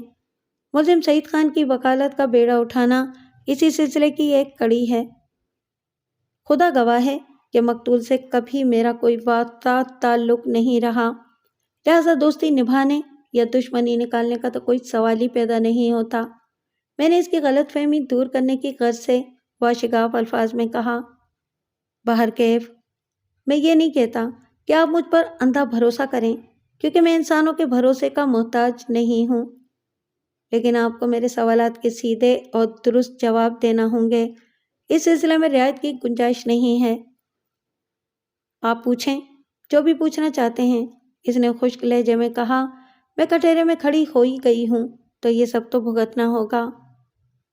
وقوعہ کے روز آپ نے اپنے کچن کے سنک کی خرابی کے حوالے سے شفیق ہارڈ ویئر اسٹور پر ایک شکایت درج کرانے کے بعد کسی پلمبر کو اپنے گھر پہنچنے کے لیے تو میری بات مکمل ہونے سے پہلے ہی وہ اکھڑے ہوئے لہجے میں بولی، آپ کو اس پر کیا اعتراض ہے؟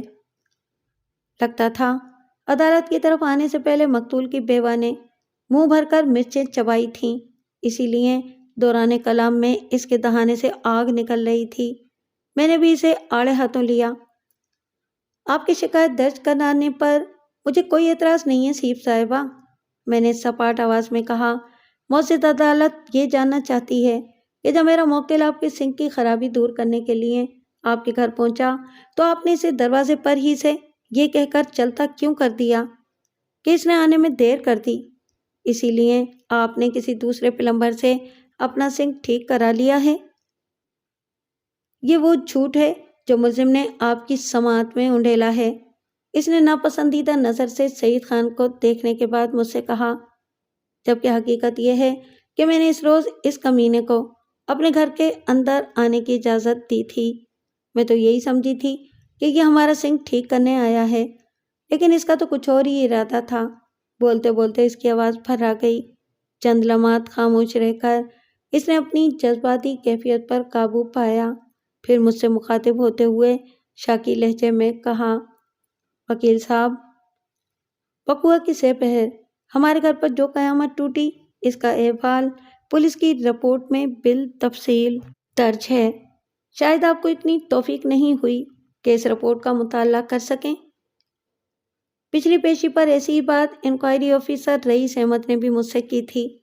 میں نے سیپ کی آنکھوں میں دیکھتے ہوئے کہا، بہرحال آپ کی اطلاع کے لیے عرض ہے کہ میں نے آپ کی بپتا اور ڈکٹیشن کا ملغوبہ وہ رپورٹ نہ صرف دھیان سے پڑھی ہے بلکہ اس پر غور و فکر کرنے کے بعد ہی میں کسی نتیجے پر پہنچ پایا ہوں، وہ نتیجہ جو میرے موکل کو بے گناہ ثابت کر دے گا۔ میں نے آخری جملہ سیپ کو بے چین کرنے کے لیے ادا کیا تھا، جس کا فوری رد عمل بھی آ گیا۔ اس نے اضطراری لہجے میں استفسار کیا، آپ کس نتیجے کی بات کر رہے ہیں؟ آپ کے موکل نے میرے شوہر کی جان لی ہے، وہ بے گناہ کیسے ہو سکتا ہے؟ سیپ صاحبہ، میں نے مقتول کی بیوہ کے سوالات کا جوابات دینے کے بجائے اسے سپرد عذاب رکھتے ہوئے معتدل انداز میں کہا، ملزم کے پہناوے کے حوالے سے اس عدالت میں مختلف آرات جمع ہو چکی ہیں۔ استغاثہ کے گواہ شاکر علی کباڑیے نے بتایا ہے کہ ملزم کو جب اس نے آپ کے گھر سے نکلتے ہوئے دیکھا تو وہ نیلے رنگ کے شلوار قمیض میں ملبوس تھا، جبکہ شفیق صاحب کا کہنا ہے کہ جب انہوں نے ملزم کو آپ کے گھر بھیجا تو وہ بھوری جینز اور دھاری دار ٹی شرٹ پہنے ہوئے تھا۔ انکوائری آفیسر کے بیان کے مطابق گرفتاری کے وقت ملزم کے بدن پر ہلکے بادامی رنگ کا شلوار سوٹ تھا۔ آپ سے میرا سوال یہ ہے کہ میں نے ڈرامائی انداز میں توقف کیا اور پھر ان الفاظ میں اپنی بات مکمل کر دی۔ جب وقوع کی سے پہر ملزم آپ کا سنک ٹھیک کرنے آیا تو اس نے کون سا لباس پہن رکھا تھا؟ میں نے اس کے لباس پر دھیان نہیں دیا تھا، وہ بے پرواہی سے بولی۔ یہ کچھ عجیب سا نہیں ہے میڈم؟ میں نے کہا۔ آپ کہنا کیا چاہ رہے ہیں؟ جواب دینے کے بجائے الٹا اس نے مجھ سے سوال کر دیا۔ اس سے پہر ملزم آپ کے بیان کی روشنی میں گھر میں داخل ہونے کے بعد کچن میں گیا، پھر وہ آپ کے بیڈ روم میں گھس کر آپ سے بدتمیزی کی کوشش کرنے لگا۔ اس دوران میں مقتول گھر لوٹ آیا، پھر مقتول اور ملزم میں ہاتھا پائی ہونے لگی جو دھینگا مشتی سے آگے بڑھ کر اٹھا پٹک تک جا پہنچی اور ملزم نے مقتول پر گولی چلا دی۔ میں ایک ہی سانس میں بولتا چلا گیا۔ اس فائرنگ کے نتیجے میں آپ کا شوہر موقع پر ہی ہلاک ہو گیا۔ اور اب میں آتا ہوں آپ کے سوال کی طرف۔ لمحے بھر کو رک کر میں نے ایک گہری سانس لی اور پھر سیپ کی آنکھوں میں آنکھیں ڈال کر سنسناتے ہوئے لہجے میں کہا، آپ نے مجھ سے پوچھا تھا کہ میں کہنا کیا چاہ رہا ہوں، تو اس کا جواب یہ ہے کہ آپ کی نظر کے سامنے آپ کے بیان کے مطابق ملزم نے اتنا کچھ کر ڈالا جسے آپ قیامت ٹوٹ پڑنے سے تعبیر کر رہی ہیں، تو میں بلکہ معزز عدالت کیسے یقین کر لے کہ آپ نے ملزم کے لیے لباس پر دھیان نہیں دیا تھا؟ اس کا چہرہ متغیر ہو گیا اور آنکھوں میں بے چینی ہلکورے لینے لگی، تاہم اپنی اس دگرگوں حالت کے باوجود بھی اس نے خود کو مضبوط ظاہر کرتے ہوئے غیر مضبوط لہجے میں کہا، ملزم نے میرے سر پر پستول کا دستہ مارا تھا اور میں اپنا سر تھام کر فرش پر گر گئی تھی اور گرتے ہی بے ہوش ہو گئی تھی۔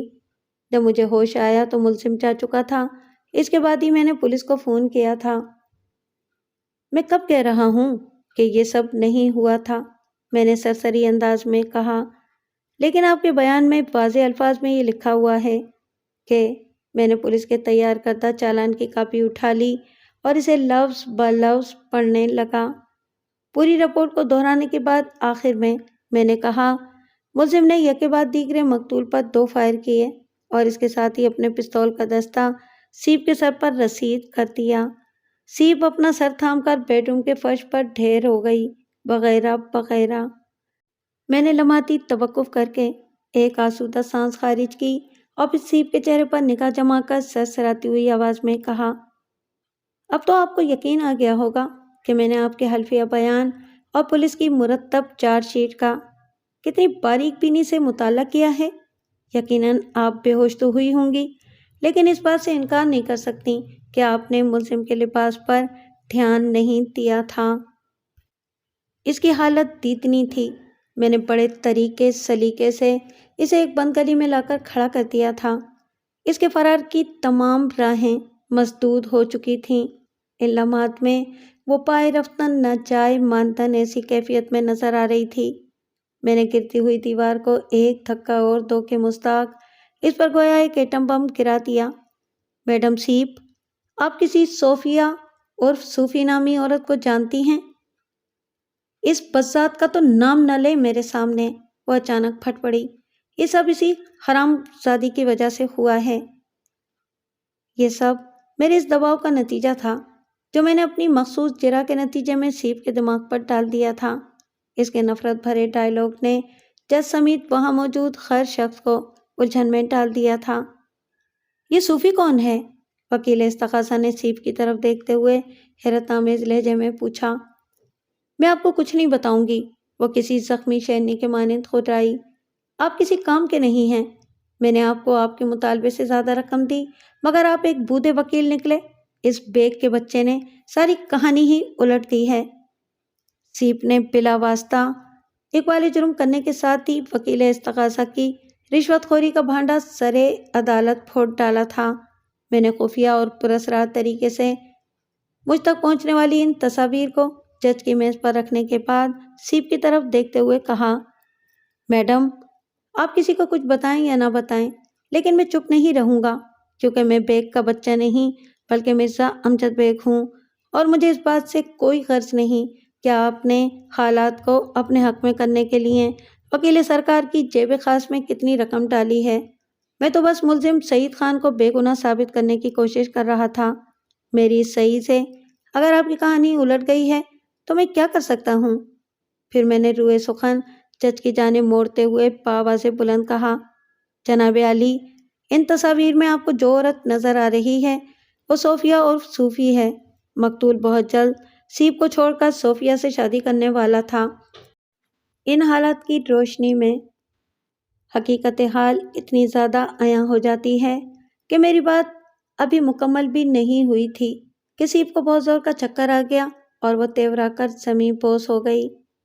گزشتہ پیشی پر میں نے وہ تصاویر جج کو دینے کے بعد عدالت میں جو کچھ بھی کہا وہ مذکورہ تصاویر کے ساتھ مجھے ملنے والے اس مختصر پرچے کی مہربانی سے تھا۔ پرچے کی تحریر کچھ اس طرح تھی، بیگ صاحب، آپ ایک اچھے وکیل ہونے کے ساتھ ہی ایک بہترین کہانی کار بھی ہیں۔ اگر جمشید عباسی کو قتل نہ کر دیا جاتا تو وہ عنقریب ایک مالدار خاتون صوفیہ سے شادی کرنے جا رہا تھا، اور وہ بھی سیپ کو اپنی زندگی سے نکالنے کے بعد۔ پچھلی پیشی پر سیپ نے وکیل استغاثہ کے حوالے سے جو بیان دیا تھا اور صوفیہ کے بارے میں جن نفرت انگیز خیالات کا اظہار کیا تھا، اس نے سیپ کے مجرم ہونے پر مہر تصدیق ثبت کر دی تھی۔ بعد ازاں جب بے ہوشی کی حالت میں اسے پولیس کے حوالے کیا گیا تو پولیس کی تحویل میں اس نے اپنے شوہر کو ہلاک کرنے کا اقرار کر لیا تھا۔ میں نے عباسی سے نجات حاصل کرنے اور سعید خان کو اس کے قتل میں پھنسانے کے لیے بہت سوچ سمجھ کر منصوبہ بنایا تھا، اور یہ سب میں نے اس کمینی صوفیہ کی وجہ سے کیا تھا، کیونکہ میں جان چکی تھی کہ عباسی مجھے چھوڑ کر اس کے ساتھ شادی کرنے والا ہے۔ مگر افسوس کہ وکیل صفائی نے میرا کام بگاڑ دیا۔